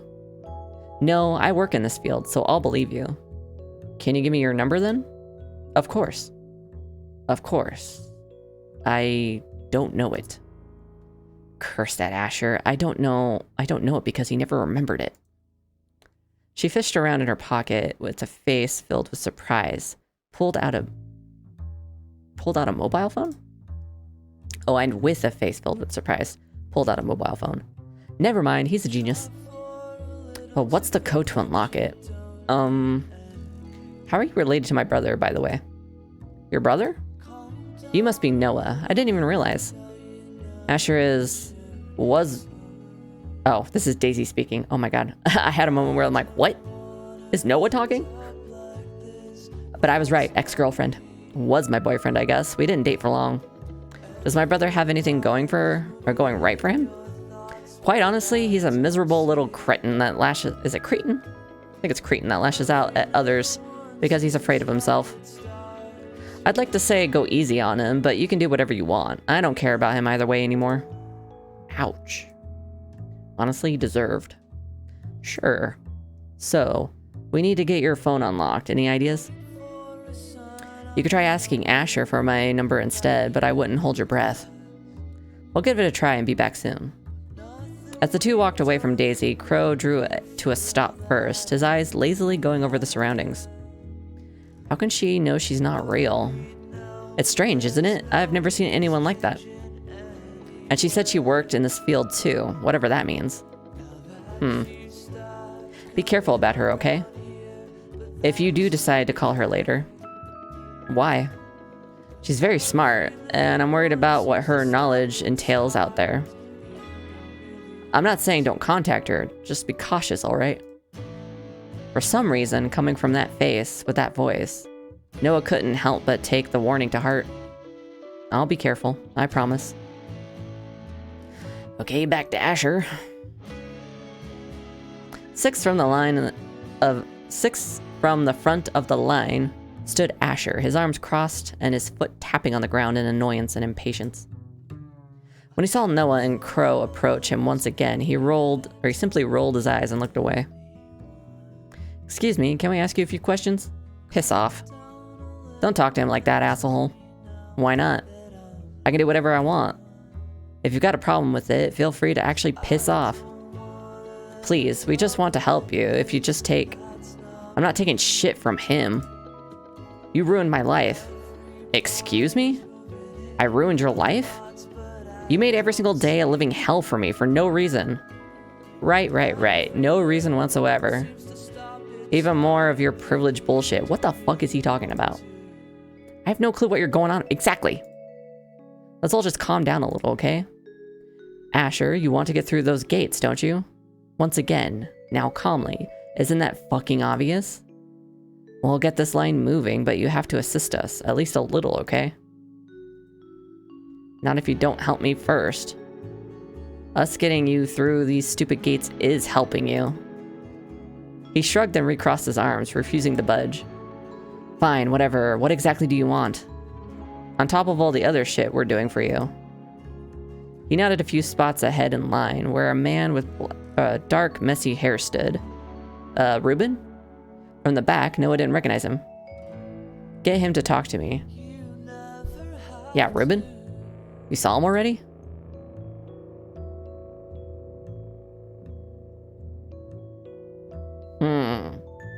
I'm having suspicions here. The way his, expression changed the moment we started talking about Ruben. Not surprised you guys aren't friends anymore with a personality like yours. Is there something in particular you want us to say to him? Under the starry sky on a warm summer night. How delightfully cryptic. He'll understand. You should just talk to him yourself. And lose my place in line? I could save it for you. It's okay, we can try. As long as it means you'll help us after. Yeah, fine, whatever. With that said and done, Crow and Noah walked a short distance away, out of Asher's earshot. He doesn't deserve our help. I know. But we'll do it anyway, won't we? Not much choice. There's plenty of choice. You're choosing to help. Perhaps somewhere deep down, you're hoping to find a part of your brother's humanity here. Then what about you? What do you mean? Why are you here? Why are you helping? What do you get from all this? The blonde man lifted a finger to his lips with a gentle smile, with no obvious plan to give any real explanation. Because of course. Well, I get to ease your burdens, if only a little bit. That's all I could ask for. Okay, Ruben. Ruben stood in the third position of the line, reading his book peacefully. He'd already progressed at least another 30 pages since Noah last looked. Okay.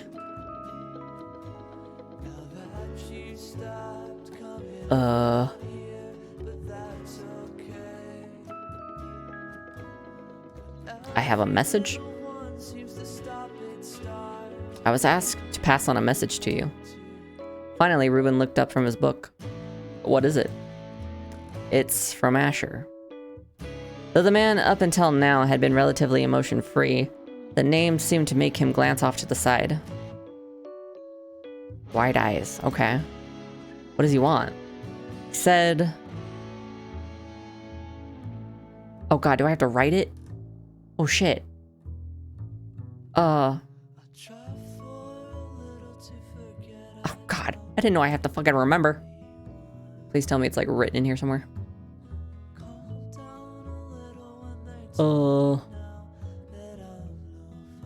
Escape room, nope. How to access the art book? No. Shit. I'm gonna go back. Hold on.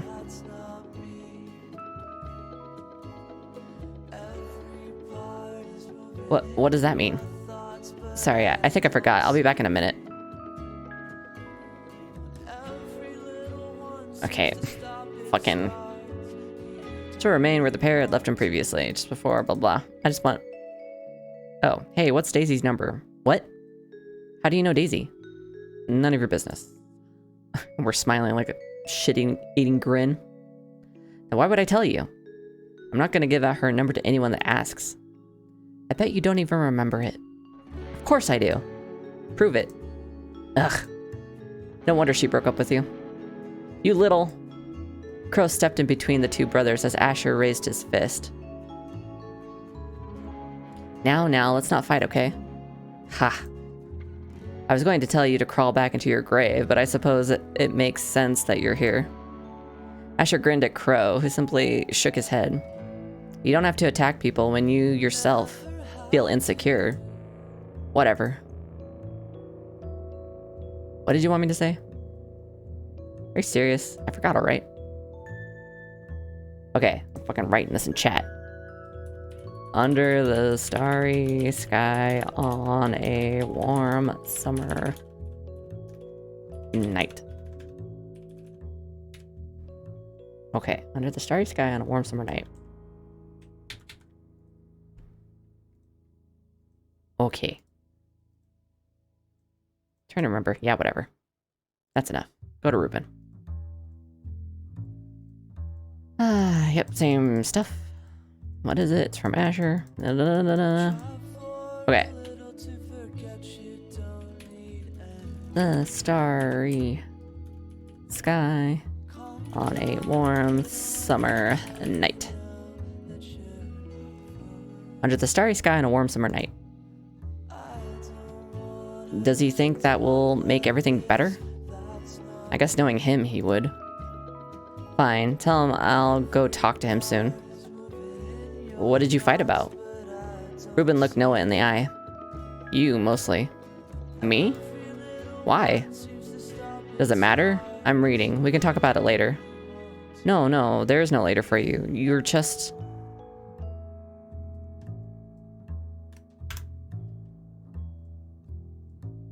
Fine. Yeah, we can talk about it later. Hurry up and finish your book.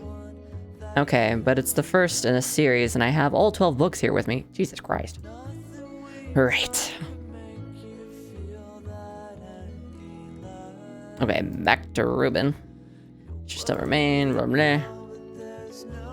Is there a reason you haven't been paying your rent? I have been. Really? Your landlord says you haven't. Shit, he's here? Noah crossed his arms, waiting for an answer. Why is it any of your business? Money's tight, alright? Everyone goes through it. I thought Mom and Dad would have been paying it for you. A grin spread over Asher's face. How can you be so naive? As soon as you were in the picture, I was all but cut out. What? All they ever did was compare me to you. Tell me how much lesser I was than you. Why would they have? Asher shrugged. He didn't have the answer Noah was searching for. And neither of them ever would. I talked to Ruben. What did he say? For once, Asher seemed both frantic and sad. It wasn't at all how Noah imagined his brother. He said he'd come talk to you later. Good. So, what'd you do? It's none of your business. If you're making me your errand boy, it's my business. I was an asshole to him about all the things he finds most important. No, you? An asshole? That doesn't sound like you at all. Fuck off. I'm not telling you shit. But you will help, help up now?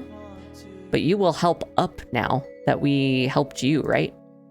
Yeah, fine, whatever. Here, take this. Half a piece of paper? Wow, thanks. How about you use your eyes? I thought big art hotshots were good at this kind of shit. Big art hotshots?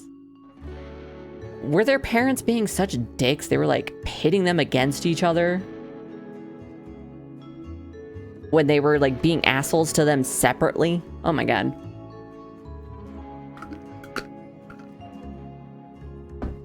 Big art hotshots? Their parents hated the fact that he was an artist.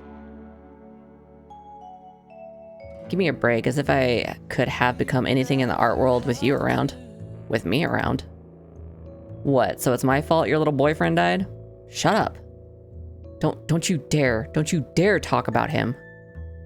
Then don't act like I'm the reason you ended up all fucked up. I hate you so much. The feeling is mutual. I never did anything to you. You had every opportunity I never had. You were passed everything on a silver platter and you never appreciated it. You studied whatever you wanted. You were brought anything and everything you needed. You were given everything. How are you any different? Work it out yourself. I'm done. You, Noah. Crow put his hand over Noah's. The act instantly calmed the man's mind. Fine. That's enough. So back to her?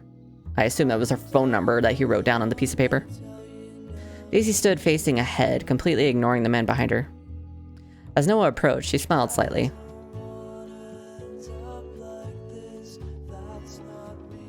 Can I ask you a question? You can, but that doesn't mean I'll know the answer or want to tell you it. Do you know Ruben? Ruben? Vaguely. I saw him on a very brief occasion, but Asher had mostly kept himself and Ruben separate in his life. And by separate, I mean they would drop anything and everything at a moment's notice if Ruben needed anything.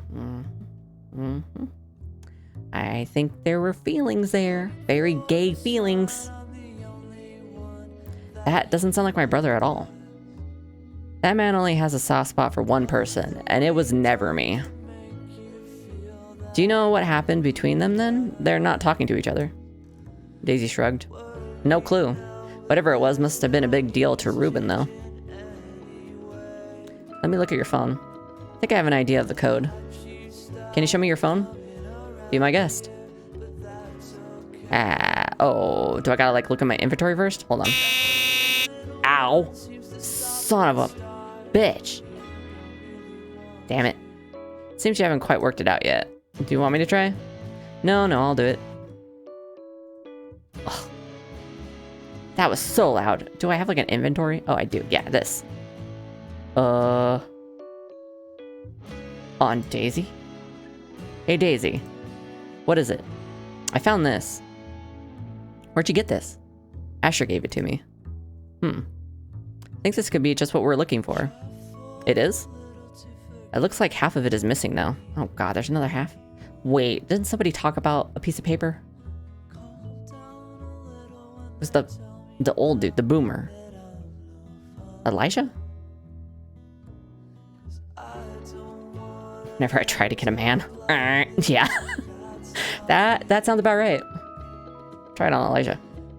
Noah gripped the paper tight in his hand as he looked beyond the golden gates of Asher's would-be heaven.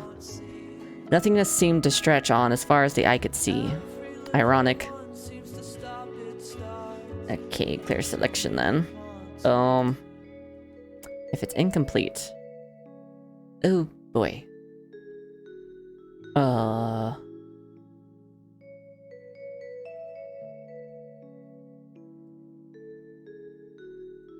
Alright, no, let me use the... Go back.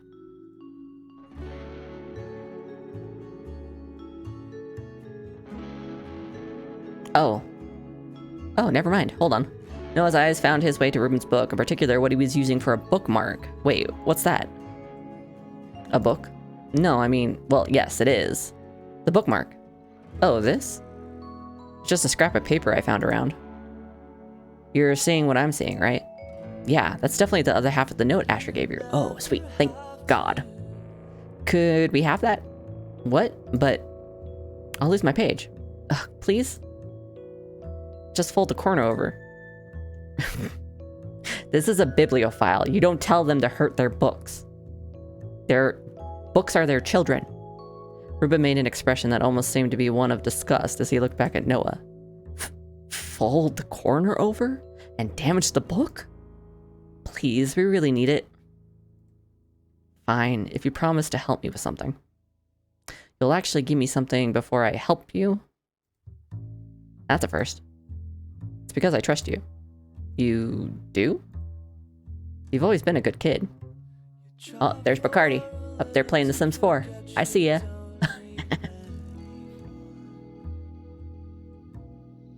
Plus, you had to put up with Asher. Noah couldn't help but step backwards in surprise. Thanks? Well, what can we do to help then? I found this. A nondescript leather-bound book on the other side of a lock, or on the side was a lock. The lock seemed to be colored-based, rather than number-based though. It was with my books. I want to unlock it. What is it? A diary, I think. What's a diary? A book where you write down your feelings, things that happen, that kind of stuff? Oh, that sounds nice. I think it belonged to my mother. Maybe everything will make sense. Maybe there's a good reason. Can I see the diary? Can you show me that diary you found? I think I have an idea of the code. Oh god, there's a code. No, I don't know the code. I just wanted to look at it. Once looking somewhat interested, Ruben shut his book carefully. After checking his page number to remember it without a bookmark. Here. Okay. Okay, so these change like that. Alright.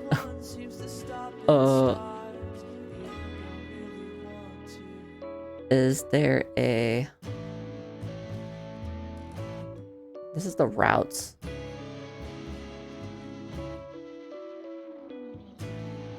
Wallbox puzzle. Box puzzle. Dream Heaven. Here we go.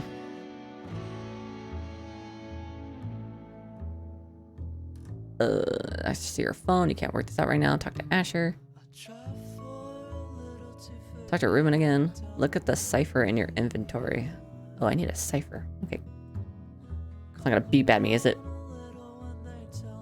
Okay, no, thank God. I need to talk to her.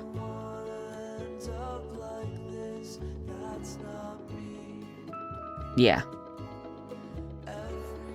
Professor Pearson completely ignored Noah and Crow's existence as they approached. Even when Crow awkwardly cleared his throat to get her attention, her eyes didn't meet theirs. An entertainment issue? Excuse me, ma'am. Professor Pearson? Could you tell us about your entertainment issue? No, go find someone else to bother, please. Well, fuck you.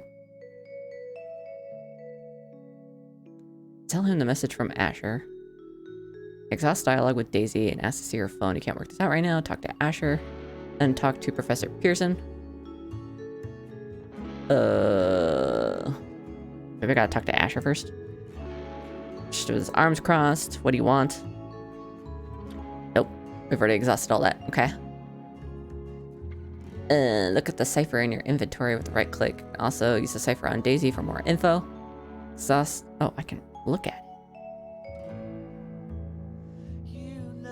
A piece of paper with lots of random letters. Oh, what if I use this on the professor? Here's your entertainment issue. Is this all you do? Carry around little scraps of paper and show them to people? Sometimes we have other things too. Lovely.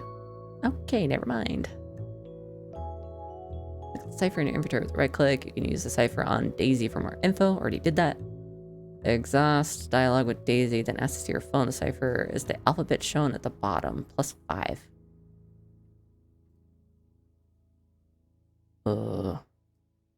Y M C B H W J P I Y Y M Z V VHWJPIY. Okay. Oh, that's right. I got both pieces now. I'm good. Yes. Okay. Get out of here. No, I don't want to quit the game. No. Return. Clear selection. Get that out of here. Okay. Approach, smile slightly. Let me look at your phone. I have a D of the code. Okay. I don't know if it's case sensitive, but just in case. IMZ VHWJPIY. IMZ VHWJPIY. Yes. Ah, okay. Wait, +5? Cipher. Oh, wait. Damn it. Mood buzzer. Yeah. In case any of you were like falling asleep. Oh wait, it's showing me the solution right here.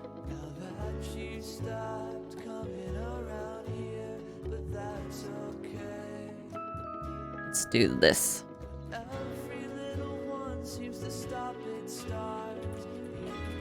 The name of the game. There you go. Got it. Good job, Noah. I knew you could do it. Yeah, it's called reading the solution on the internet. With the dusting of pink on his cheeks, Noah looked away from Crow. It was no big deal. Of course it was. You did well, and it's okay to celebrate that. Be happy. Yeah. Are you two done flirting now? Flirting? I'm simply flirting. Finally, my number. Here, remember this. Daisy turned her phone screen towards Noah, where a long number sat, waiting for him. We did it, folks. We got them to say the title. Yeah.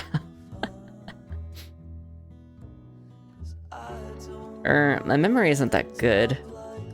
Never as good a time to improve yourself than the present. Oh, what's this? What is it? Daisy frowned down at her phone, confused. There's only one app on here. Look. Daisy clicked the app on her home screen, which pulled up the program. It flashed red, red, green, yellow. I know what that's gonna be used for. Red, red, green, yellow. You got it. Then repeated itself. Huh, it just flashes colors. Is it meant to do that? No clue. Maybe it'll come in useful, though. Maybe. It feels like nothing happens in dreams that isn't useful in some way. Anyway, I'll be waiting for your message. Red, red, green, yellow. Red, red, green, yellow. Red, red, green, yellow. Red, red, green, yellow. Writing that down before I fucking forget. Okay. Well, I won't simply... because I'm not really me, so I won't remember this, but you get what I'm trying to say. Crow gave Noah a look tinged with worry before shaking his head. I'll contact you as soon as I can. For once, a smile spread over Daisy's face, lighting up her features. For some reason, it reminded Noah of August. Thanks, Noah, and... you can call me Crow. Crow, huh? For some reason, you remind me of someone else.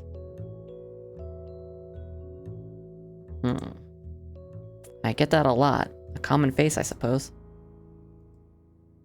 Anyway, thanks for your help. Good luck with getting out of here and all that. Thanks, you too? Crow was the first to turn away. Noah quickly followed after him. His gaze was lost, his eyes empty, as his hand reached up to clutch over where his heart was. Strange. What is it? Are you okay? I'll be fine. Strange weight sits against my chest that I cannot explain. Very strange indeed. In that moment, he seemed like a completely different person, but one moment later, he smiled at Noah as if nothing happened. Let's continue, shall we? Okay, back to Ruben. Reading his book. Can I see the diary?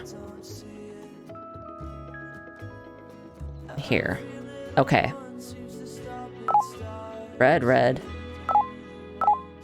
Green. Yellow. With a click, the lock fell open. Ruben looked at it in shock for a moment, as if he hadn't really expected it to open. Why don't you open it? Seemingly apprehensive, He slowly opened the corner, facing it away from the group. His eyes went wide for a moment before the surprise fell from his face. It's empty. Of course it is. I don't know what I expected. What's that between the pages? Some ripped up photo. Here. Ruben held it out to Noah. Are you sure? It could be from your mother, though. It's not. She wouldn't have left me anything. Please take it. Noah took the pieces carefully in his hand, and Ruben turned back to his book. Thanks, Noah. It's no problem. Hey, do you still live back home? I doubt I'll ever leave that town. I see. That means nothing. It's not even him. If I'm ever back there, you can come visit if you want. Thanks. I'll take you up on that. Ruben gave a rare smile as Noah and Crow turned away from him, the photo pieces still in his hand. Ruben is a kind person. Yeah. How he ever put up with my brother, I'll never know. Will you go see him? Maybe. Maybe if I'm ever back.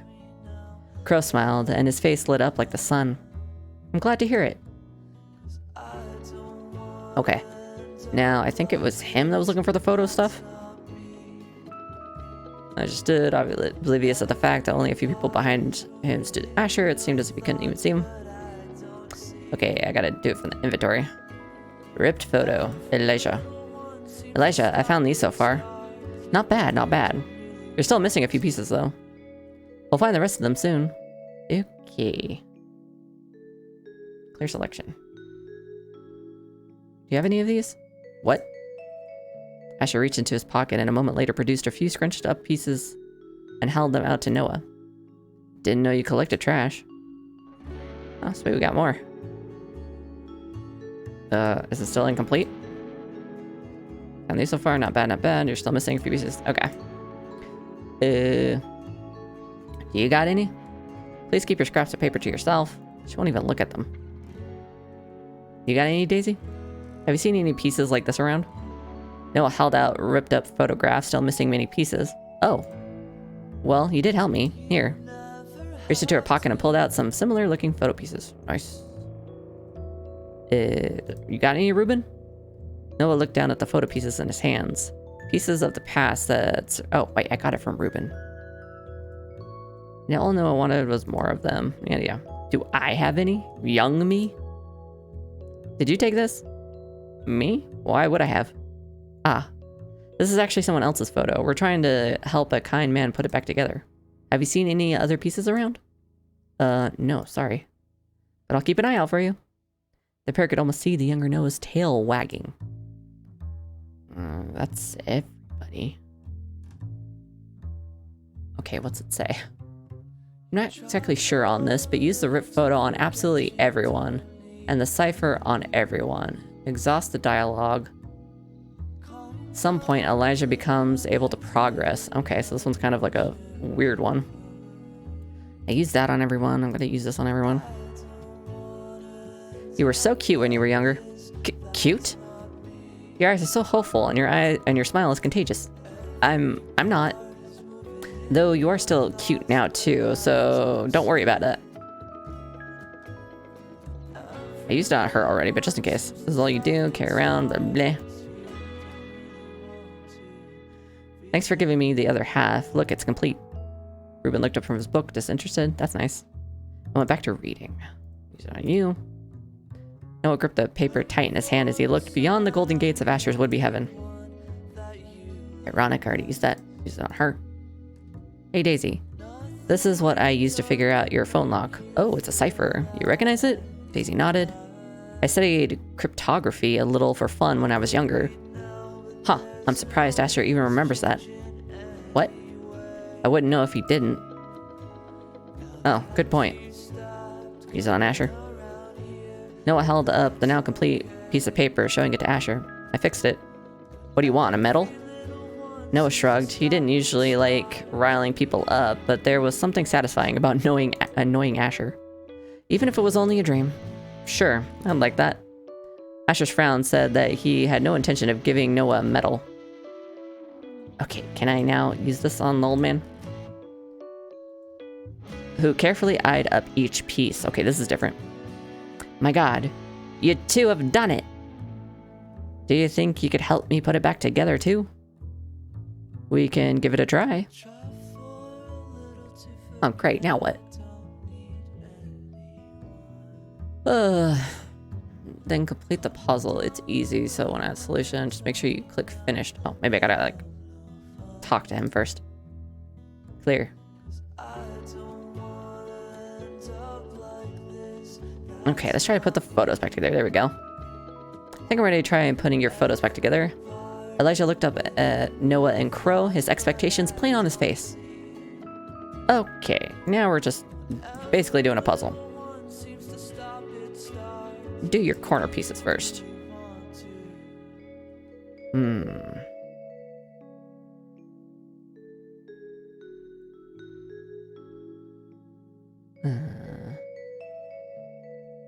This right there. That right there. Funny little piece right there. You in there. You over here. That big old hump. You in there. You right there. Finished. God, you've only gone and done it. Though his form was difficult to see, even Noah could tell Elijah's face was graced with a wide, deep smile. You two really don't know how much this means to me. Wait, this is... It's a little old town in the mountains where I first met my wife. What year was that? Elijah lifted his hand to his chin, stroking a beard that neither other man could see. 1975? 1976? Ah, 1978. I remember now. Boy, time really does go away from you. Or get away from you. You two should appreciate the time you have with each other. You understand? Yeah, I do appreciate it. Anyways, I should write down the date. Do you have a pen? Of course. I'll add all this to get a pen for my young little shit self. Great. Could we borrow it just for a minute?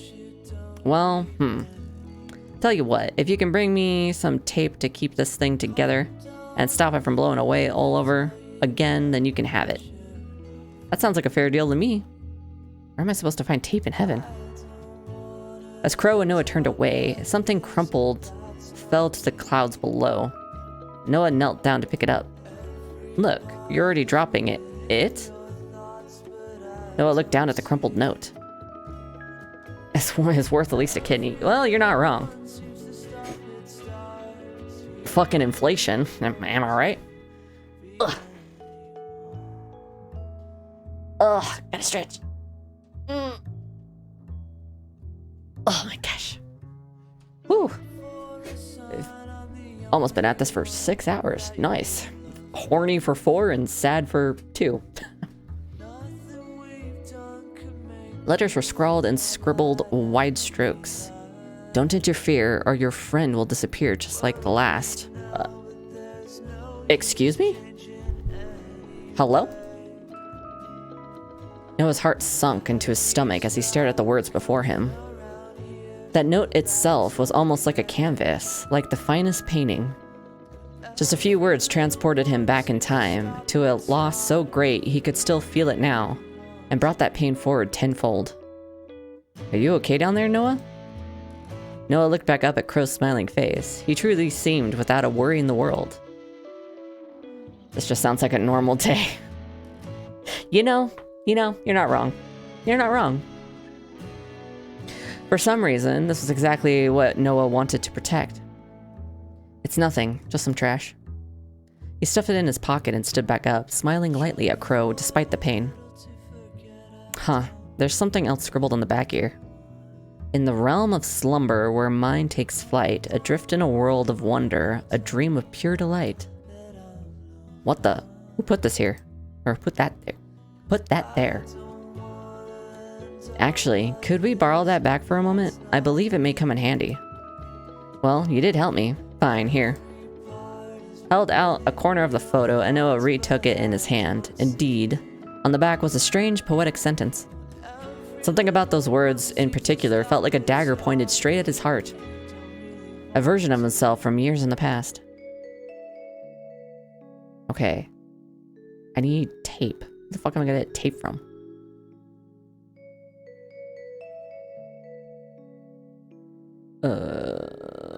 Use the finished picture on Professor Pearson. Oh, okay.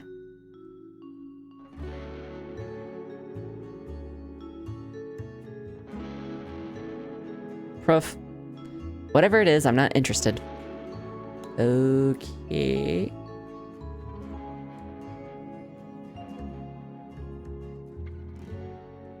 I don't have the finished photo. Whoops. Clear your selection.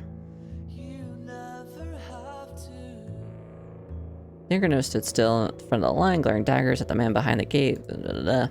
August. Okay. Who has tape? I need tape. Talk to Ruben again and ask the diary. I'm not exactly sure on this, but use the ripped photo on absolutely everyone. I put the photo together. Give the tape. Use the finished picture on Professor Pearson and do the word cross? But I don't have the finished picture. Give me the picture.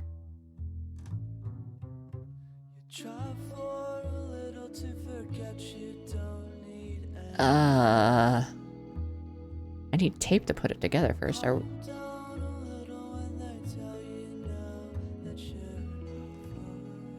I am confused.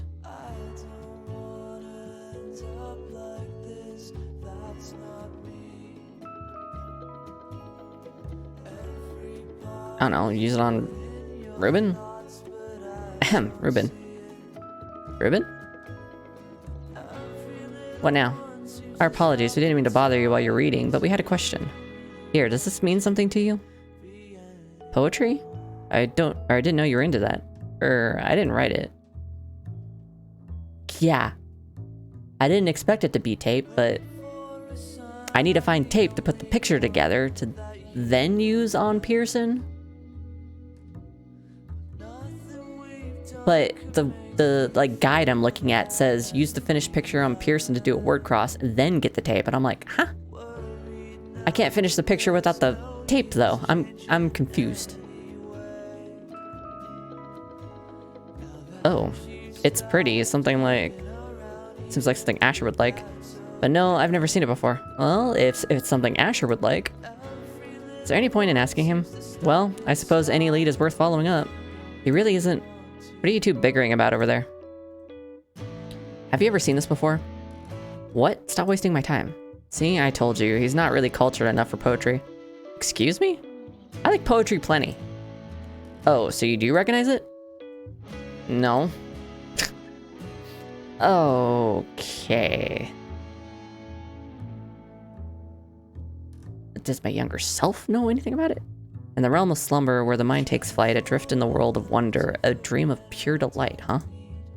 But as he looked towards Crow, who was earnestly trying his best for Noah's sake, he thought that, perhaps, this dream was one of wonder. And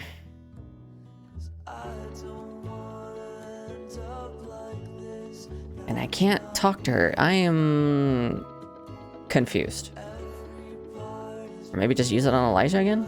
Did I already do that? What does this mean? It's quite beautiful, isn't it?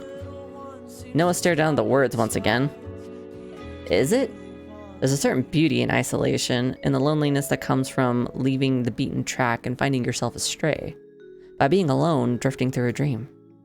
Perhaps it isn't me reflected in these words, but you. Okay, you've lost me now.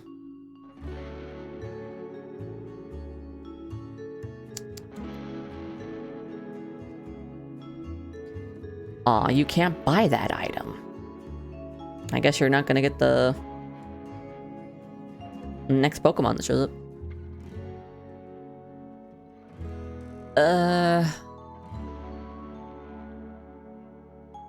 Talk to Ruben again and ask to see the diary puzzle. I've already done that. I'm not exactly sure on this, but use the ripped photo absolutely everyone, and the cipher on everyone. Exhaust the dialogue. At some point, Elijah becomes able to progress. Then complete the puzzle. It's easy, so I won't add the solution. Yeah, we've done that. Just make sure you click finished when you're done, as it is an autocomplete. Use a finished picture.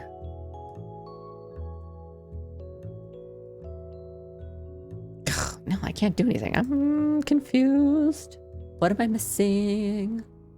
Okay, I'm gonna just Google this specifically. Dreambound. Heaven finished picture. I have money, let me buy.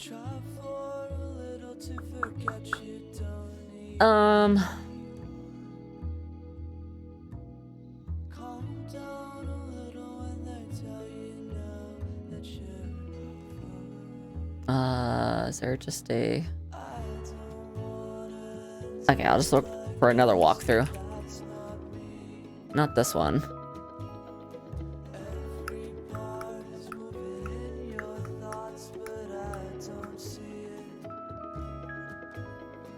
Puzzles? Yeah.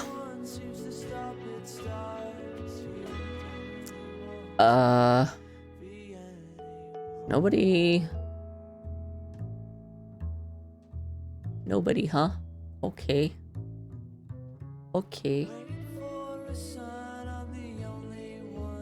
I'm gonna go to the discussions part in Steam.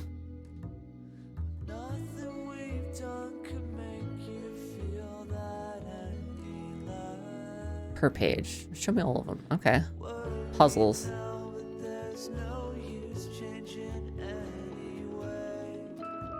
Devs have posted a puzzle guide. Okay.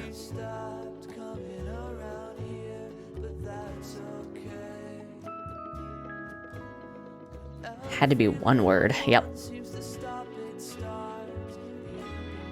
Puzzle guide. Puzzle guide. Give me a puzzle guide. Puzzle guide.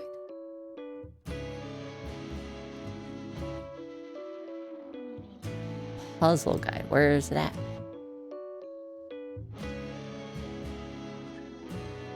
About features. Point and click. Art book. More information. Development log. Where's this puzzle guide? This is a wall. I'm good with that whole thing. I want to know this one.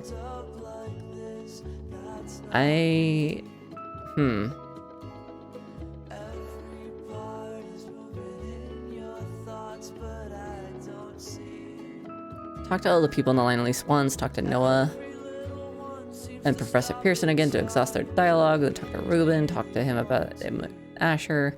Exhaust the dialogue with Daisy. See her phone. Talk to Asher. Then talk to Professor Pearson.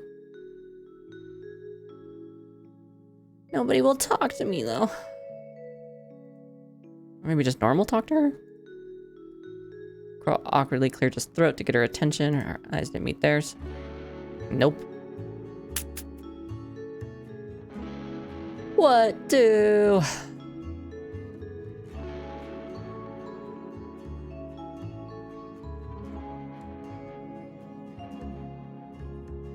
I used to cipher on everybody, yeah? Yeah, you were so cute when you were younger. That's all you can do.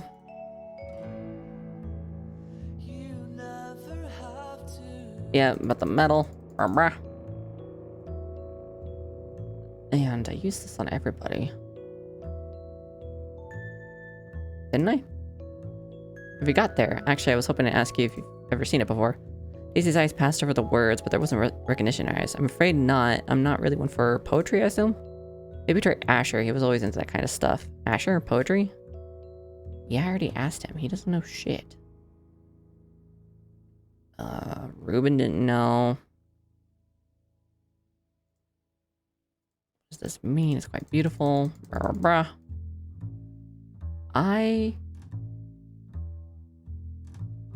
stuck.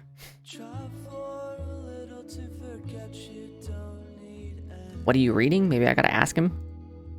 Exhaust all the dialogue. Yeah? He looked up from his book. What are you reading? He looked back at his book. A book? What's it about? I've never seen a book, or I've never read a book before. It's about an orphan who leaves his town and challenges fate. That sounds fun. Do you read a lot? Ruben nodded, still busy reading. Are you studying literature at university? I think I remember you telling me you wanted to, a long time ago. No, I just like reading. I dropped out of school when I was 15. Was there a particular reason? To support my brother, I guess. It was only the two of us growing up. The least I could do was help him achieve his goals. In that case, I could see where you and Asher might have some contention. Especially if it's about quote-unquote Noah, as he said. My brother would die before dropping out to support me. He did drop out, though. He what? He shrugged again, his eyes still following the words on the page in front of him. Ask him about it if you want. Okay, I will. What do you want? Did you drop out of school? What? Me? Drop out of school? I'm not you. Who told you that? Ruben? He's just making up shit to get back at me. Sure. Not a failure. I'm not like you. You really did drop out. God, are you still here? Unfortunately. Trust me, I don't want to be here any more than you want me to be here. Then hurry up back to your whatever it is you do. Doodling? What's wrong with doodling? Nothing, I guess. Asher looked to the side and let out a deep huff. I spoke to someone, a certain professor. Oh, here we go. This day just gets worse and worse. She said you failed her class. This makes me feel like you did drop out. Alright, fine. Whatever. Yeah, I dropped out. Who cares? Spill the tea, sis. I'm trying. I need them all to spill the tea so I can progress. Are you happy now? Why would that make me happy? You're telling me you're not happy to see people you hate failing? For some reason, I'm not. She wants you to retake the class. Just so she can fail me again? Fuck no. No, she really wants you to. I think she believes in you. Funny joke. What happened? I don't know. Unlike you, who could turn up to any class and excel, I had to work my ass off to get good grades. We also worked our ass off, hello? His voice was tinged with jealousy. Studying day and night, trying to keep up the appearance that it was effortless. Then suddenly I was cut off. I was working 3 part-time jobs and I didn't have the time. I couldn't keep up. You could have asked for help, I'm sure. No, I wanted to prove I could do it alone. Then I saw you excelling in everything, with time for your art, for your friends, and it made me angry, or made you angry. Maybe you wanted to see you suffer. Ouch. And that just hurt Ruben. Family is important to him, you know? So here I am, friendless, girlfriendless, dropped out of school, and I can't pay rent. And now dealing with 2 goddamn funerals. I don't know what to say. There's nothing you can say. This is just my life. I'll deal with it. I should come clean my room out. Saves me dealing with all your shit. Aw, we're like smiling at each other. Like, if it wasn't for our parents, I feel like we would have been fine as brothers. Asher offered a weak smile, which Noah returned. Whether they'd ever been have a friendly relationship, who could know? But in that moment, they seemed to have an understanding of each other they'd lost long ago. Can I talk to this bitch now?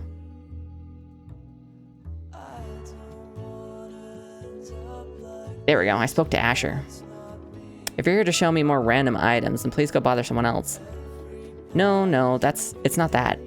I spoke to Asher. I told him he should redo your class. Oh. Well, that's unexpected. He seems worried that you'll just fail him again. If he doesn't put in the work, yes. But if he does, I'll be glad to see him pass. Lord knows we need more people in the world who value knowledge. Thank you? Noah, this is Crow. Right, I appreciate what you've done. I look forward to seeing him try again. So, entertainment issue?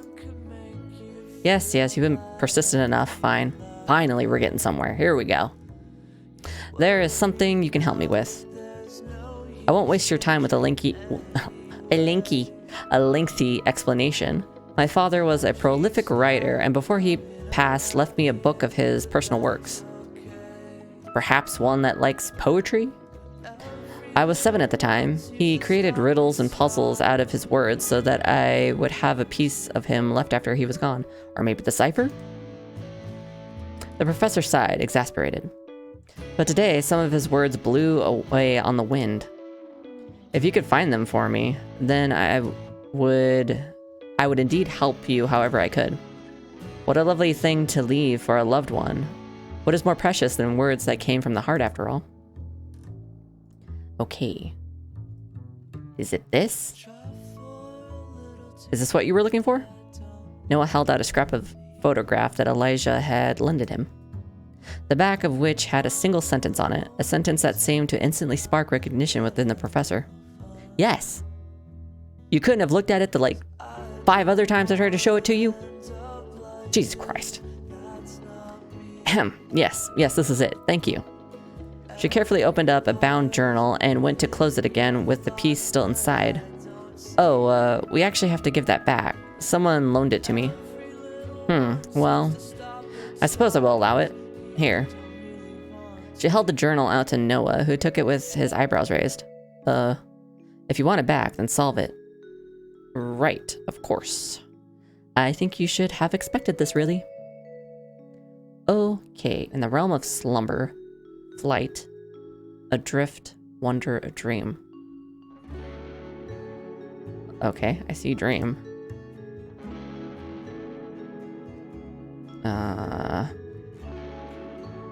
Now I'm doing a word puzzle. Slumber.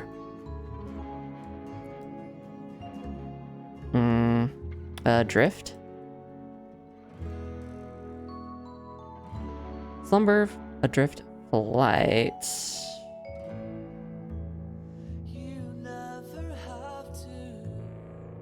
Flight.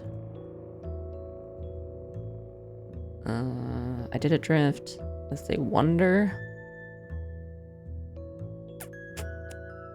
I see it. Wonder. And dream. I already got dream. Which one am I missing? Wonder, dream, adrift, flight, lover. Oh, I'm done. It's 4, right? No, it's 5. 1, 2, 3, 4, 5. Yeah. Okay. Well, what do you think? What do I think? She stood with her arms crossed over her chest, unwilling to elaborate. Even amidst grief, there's a spark of hope. The professor smiled at Crow. At least that's what it looked like. How so? Though the pain of loss may be indescribable, your father's words serve as a lasting legacy, a lifetime's worth of his presence. I imagine that gave you strength many times throughout the years. Dealing with loss is a personal journey, but eventually, it's important to shift the focus from sorrow to gratitude for the time you were able to spend together, and for the memories they left behind. Yeah, Noah. Here's a lesson to be learned. That aside, you have been useful to me, I will admit. So, what can I do to help you? Well, it's a long shot, but you wouldn't happen to have tape on you, would you? Tape? I know it's a little strange, but if you'd have asked anyone else, they would have laughed at you. In fact, I'm likely to laugh too. Simply because I do actually have what you're searching for. Here. Finally! Tape! We got it! That's surprising. Here, no need to bring it back. I'm not sure how exactly this will bring you any closer to getting this line moving, but I believe a bet on you is a safe one. Good luck. Thanks, and go easy on Asher. Not a chance. Okay, back to you. Oh, wait, no, I gotta use it on him. Tape. Elijah. Here, your tape. You shouldn't lose your photo again now. Thank you, too. Here, you truly have deserved this. A pen. Finally, it seems we have at last finished this. Thanks, Elijah. Enjoy your time here. Or time in there. Noah nodded towards the gate. Oh, I know I will. I'll show my wife this photo and we'll reminisce. Aye, she's been waiting for me a while in there. That sounds nice. Have you got someone waiting for you in there? Aye. Noah's eyes went from the gate and then back to Crow. It never really stops hurting. Don't force yourself to talk about it. Elijah placed a hand on Noah's shoulder. I hope you find what you're looking for. Back to you. The younger Noah still stood yada yada. August. About August. You know, you might not get the chance to tell August that thing you wanted to. What? I'm not trying to be mean. I just mean, you should do all the things you think you have forever to do before you don't have the chance anymore. Like draw him, tell him tell him that you treasure him, tell your parents to fuck off and go see him whenever you can. How? I heard about you from August. Oh. All I'm saying is value what you have while you have it. Okay. Now I use the pen on Noah. Fucking sign and get me out of here. Noah, here, a pen. You actually got it for me. Of course, I would do anything to help you, always. Thank you. As he made the first stroke on his paper with the pen, he paused and turned back towards the pair. Are you two from the future? More like you're a relic of the past. You're me, right? Guess so. Does that mean me, or does that me, August and I? His eyes were hopeful as he looked back and forth between Noah and August. Quote unquote August, aka Crow. Show myself kindness, huh? Yeah. And I'm a full-time artist? Well, yeah, technically. Awesome. Don't get your hopes up. With careful movements, he finished signing his papers and handed them over to the man behind the gates, who read over them briefly before briefly nodding and opening the gates. The pristine metal didn't whine or grate. It opened noiselessly, and the young Noah turned back towards Crow with a smile before walking through. I'll be someone worth you in the future, I promise. My little Noah, you have always been worth the world and then some. Good luck. As he walked through the gate, he disappeared into a flutter of sparkling light. The rest of the line followed suit, fading away as they entered the gate. Professor Pearson showed a rare smile. Reuben kept reading. Elijah clutched his photo close to his chest. Daisy held up her hand in a remember to call me fashion, and finally Asher stood before the gates. Thanks, Noah. Asher looked towards the charm Noah held out and just shook his head. And just like that, everything began to crumble around them. We're finally out of here. Cracks started to form in the otherwise perfect illusion, running through the sky and clouds stretching out infinitely. A deep rumble shook Noah and Crow to their very cores, their previously stable footing quickly becoming unsteady. We gotta get out of here. Ah, shit, Yvonne. Noah peered through the gates, searching for even a peek of his strange clothing and white hair, but he was nowhere in sight. Yvonne, let's go! Silence followed. Yvonne was nowhere to be seen. You'd better go now, before it's too late. What about you? Crow's smile was like the sunrise after a cold and windy night. Don't worry about me.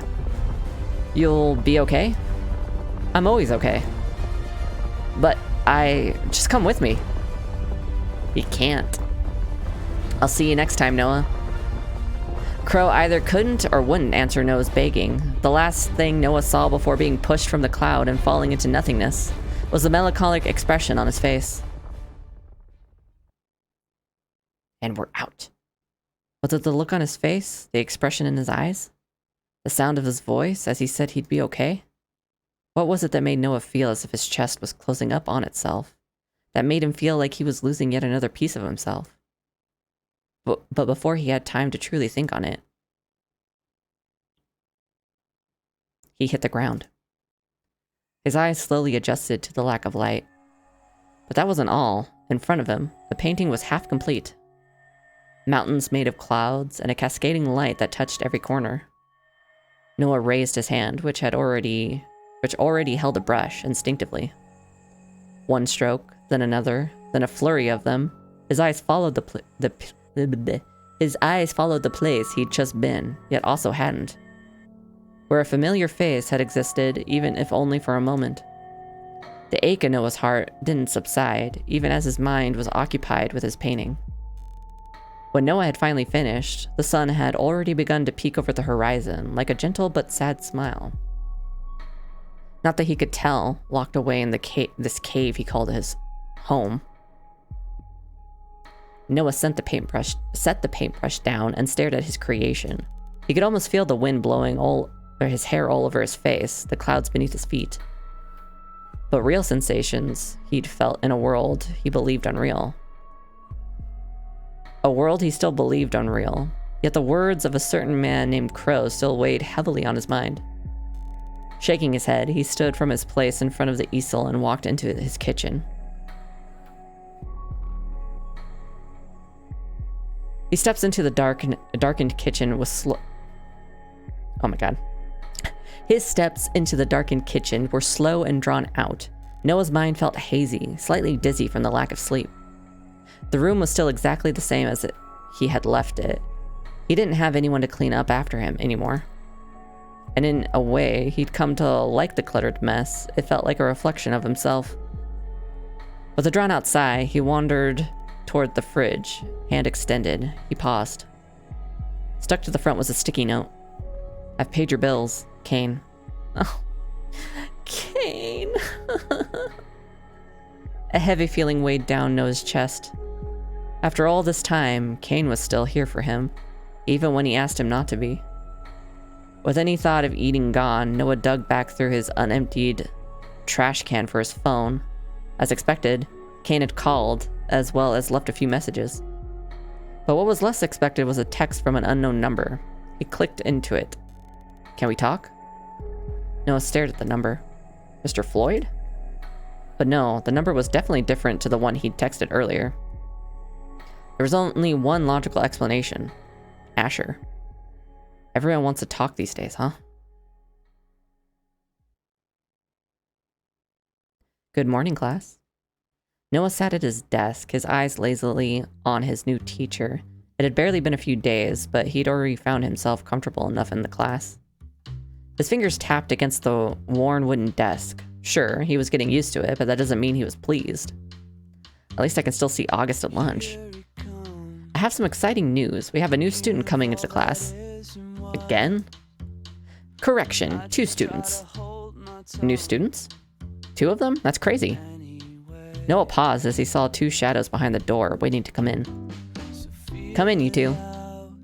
As the class visibly deflated, Noah nearly sprung out of his chair. 2 people, one with brown hair and another with blonde, walked airily into the room. Ah, yeah.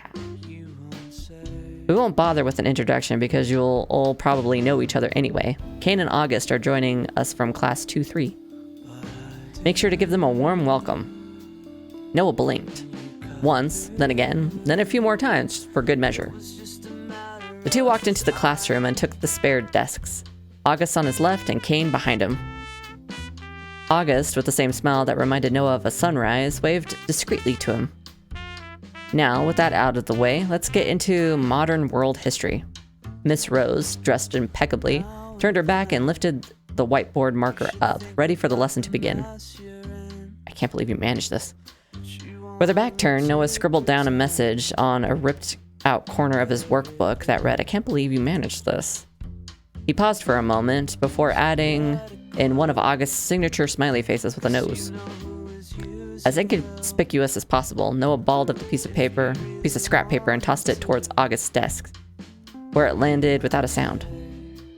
August laid the note down on his desk, carefully straightening out the wrinkles. The corner of his mouth turned upwards as he read the messages. Quickly, August opened up his pencil case and dug around inside a little, before pulling out a pen and writing something on the other side of the paper. Noah, suddenly feeling shy, traced the shallow scratches on the surface of his desk with his fingertip. That was until a little ball of paper landed on his desk in return. Kane organized it. You should thank him. Kane. Kane. Noah smiled at the neat writing. Every letter perfectly placed and undeserving of such a scrappy bit of paper. Noah picked up his pencil again, quickly writing a reply under August's. By the way, your handwriting is really... Noah thought out a word. Cute? Neat? Sweet?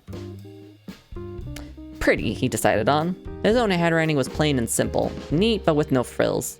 By comparison, August's seemed bright and cheery. Noah balled up the scrap of paper once again, ready to toss it back to August when Miss Rose turned around. Something to share with the class, Noah? Although her words were serious, Noah could still see a faint twinkle in her eye, as if she understood that Noah was pleased to be back with his friends. No, Miss Rose. Red in the face, Noah shoved the note back into his pocket, all the while burying his face back in his textbook. Miss Rose, unfazed, carried on with the class until the bell rung for lunch. Most of Noah's new classmates quickly shuffled out of the classroom, whether in a rush to get something from the cafeteria or a rush to get away from their schoolwork. August stretched out his shoulders and neck with a drawn-out sigh. Before Noah had a chance to move, Kane had already approached his desk with an award-winning grin. How in the hell did you make this happen? Not bad, hey? Go on, praise me some more. Don't push it, but seriously, how? It was no big deal. Really? If it isn't a big deal to you, I would love to see what is. August saddled up to stand beside Kane, the two of them laughing at their joke. Noah couldn't help but notice that the two seemed closer than before. My mom organized it. I don't ask her for much, so she was happy to oblige, I guess. In the end, I think a complaint was lodged against Mr. Floyd. The principal let the two of us move to this class, since our parents insisted. Noah kicked at the wooden floor, his foot gliding across the polished boards. He deserved it anyway. They should hurry up and fire him already. Look, are you going to tell us what happened? Noah winced. What could he say? He pretended to be my friend, but then told my parents everything I said. I trusted him. Just what could you have told him that would cause this kind of reaction? I'm not ready to tell anyone yet. Alright, fine. But I'm always here to talk, okay? Noah waved his hand dismissively. Yeah. Me too. You know I'm always happy to listen. At some point, both August and Kane had pulled over their chairs and sat down. Thanks, August, really. With a sigh, Kane dug around in his backpack looking for something before presenting two almost matching lunchboxes. He slid one over the table to Noah, who looked at it in surprise over his flattened sandwich. What's this about? I was doing some cooking and thought you could use a pick-me-up. He's such wife material. Fucking Kane. Kane's famous cooking? Kane blushed a little, but was obviously enjoying the praise. It's nothing exciting. Don't get your hopes up. Noah's stomach rumbled as he opened up the lunchbox and peered at the contents. The smell filled the room, making everyone's mouths water. It smells amazing. You know, Kane wants to be a chef when he's older. Oh, look at his precious little blushing face. Come on, I'm not good enough to be a chef. Oh, shut up, you know you are. By the looks of it, I'd say you definitely are. I mean, if it tastes as good as it smells. I'll make 3 next time then. Why wait? You can try some of mine. Really? Of course. Without a second thought, Noah raised the fork up towards August. Instantly, he recognized his mistake. What am I doing? But before he could move his hand, August took a bite. I used that fork first. It's almost a indirect kiss. Stop thinking, Noah. Delicious. You really are amazing, Kane. I want to try some too. You have your own lunchbox. I'm not sharing. Humph. Then I'll bring 1 lunchbox next time. He just wants to be fed. Just feed him, Noah. God damn. Oh wait, does this mean the sleepover is off the table? Looks like it, since my parents told me I'm not allowed to hang out around August anymore. The room went silent. Kane and August's eyes locked in on Noah's face as the realization hit about what he just said. Shit. Why me in particular? I didn't mean to. It doesn't matter anyway. I'm going to hang out with you if I want to. Both of them still stared at him, unwavering. My parents don't really like you. But I've never even met them. They met your dad. But why don't they like me? I guess they said something like you were too girly or something. I don't know. I don't care what they say. Oh. But I mean, they don't even know you. And like, even if you were... Noah instantly shut up. The warm smile he had come to know as so well had fallen off August's face. Well, we can always have a sleepover another time. Kane laughed, but anyone could tell it was forced. The three sat in silence, finishing their lunches before the bells rang. August and Kane went back to their desks, leaving Noah alone with his thoughts. Fuck, I wish I didn't say anything. The rest of class passed by in a slow, drawn-out blur. Noah's workbook was empty apart from messy doodles along the edge of his page. By the time he looked up from packing his bag, August was long gone. It was the first time he'd left without them. Noah swallowed, feeling a lump in his throat that he couldn't shake off. Should we go? Guess so. Don't take it too personally. It's not your fault. It is. I should have kept my mouth shut. Why would your parents say that anyway? I don't know. Look, let's go home. I have an idea, okay? You can leave it to me.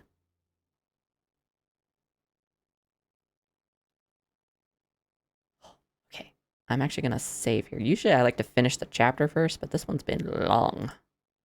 I'm going to... no, go back. Save right here. Yes. We're gonna quit. Finish that chapter next week, and hopefully the next one.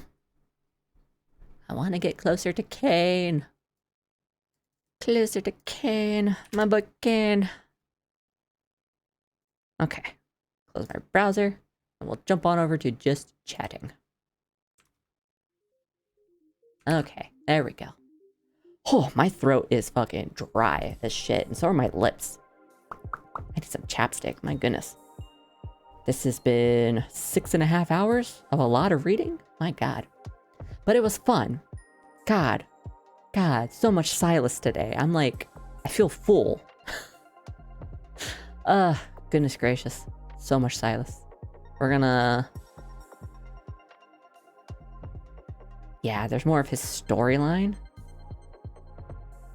Do I go back to the normal storyline? I don't know. I'll have to, like, decide. Kind of back and forth on it. Do I go back to the normal storyline or do I not? Also, I just realized there's an audio source I need to hide. There we go. This slideshow up here in the corner had an audio source and I'm like, it doesn't have audio. So that can go away. But anyway, thanks for joining me. I'll find somebody for us to raid. And tomorrow, or I guess it's today actually. It's almost 5 o'clock in the morning. Oof. I'm kind of debating whether or not to go through with the stream today. I might not. I'll make my decision later. Probably like an hour before I stream. I'll be like, we might skip it today. Or not. Oh, I'll see. I'll see. Because I had planned, what, Death Stranding and Dandy Shot / Pub Encounter? Yeah. Or I might just play Death Stranding to kind of give me a break from reading. We'll see.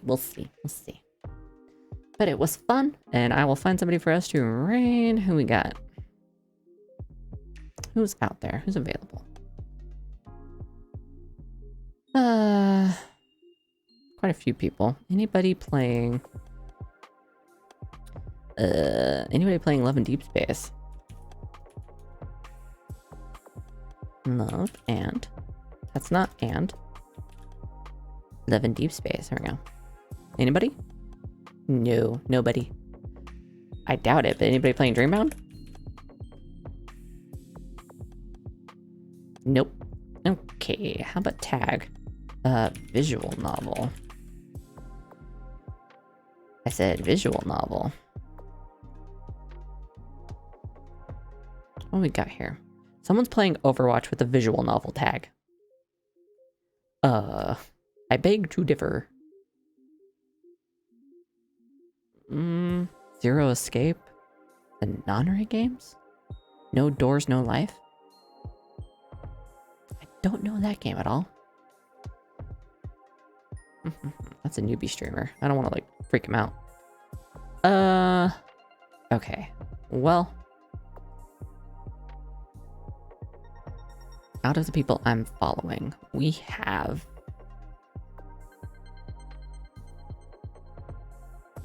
Taika. Ring Halo? He's playing Halo 3.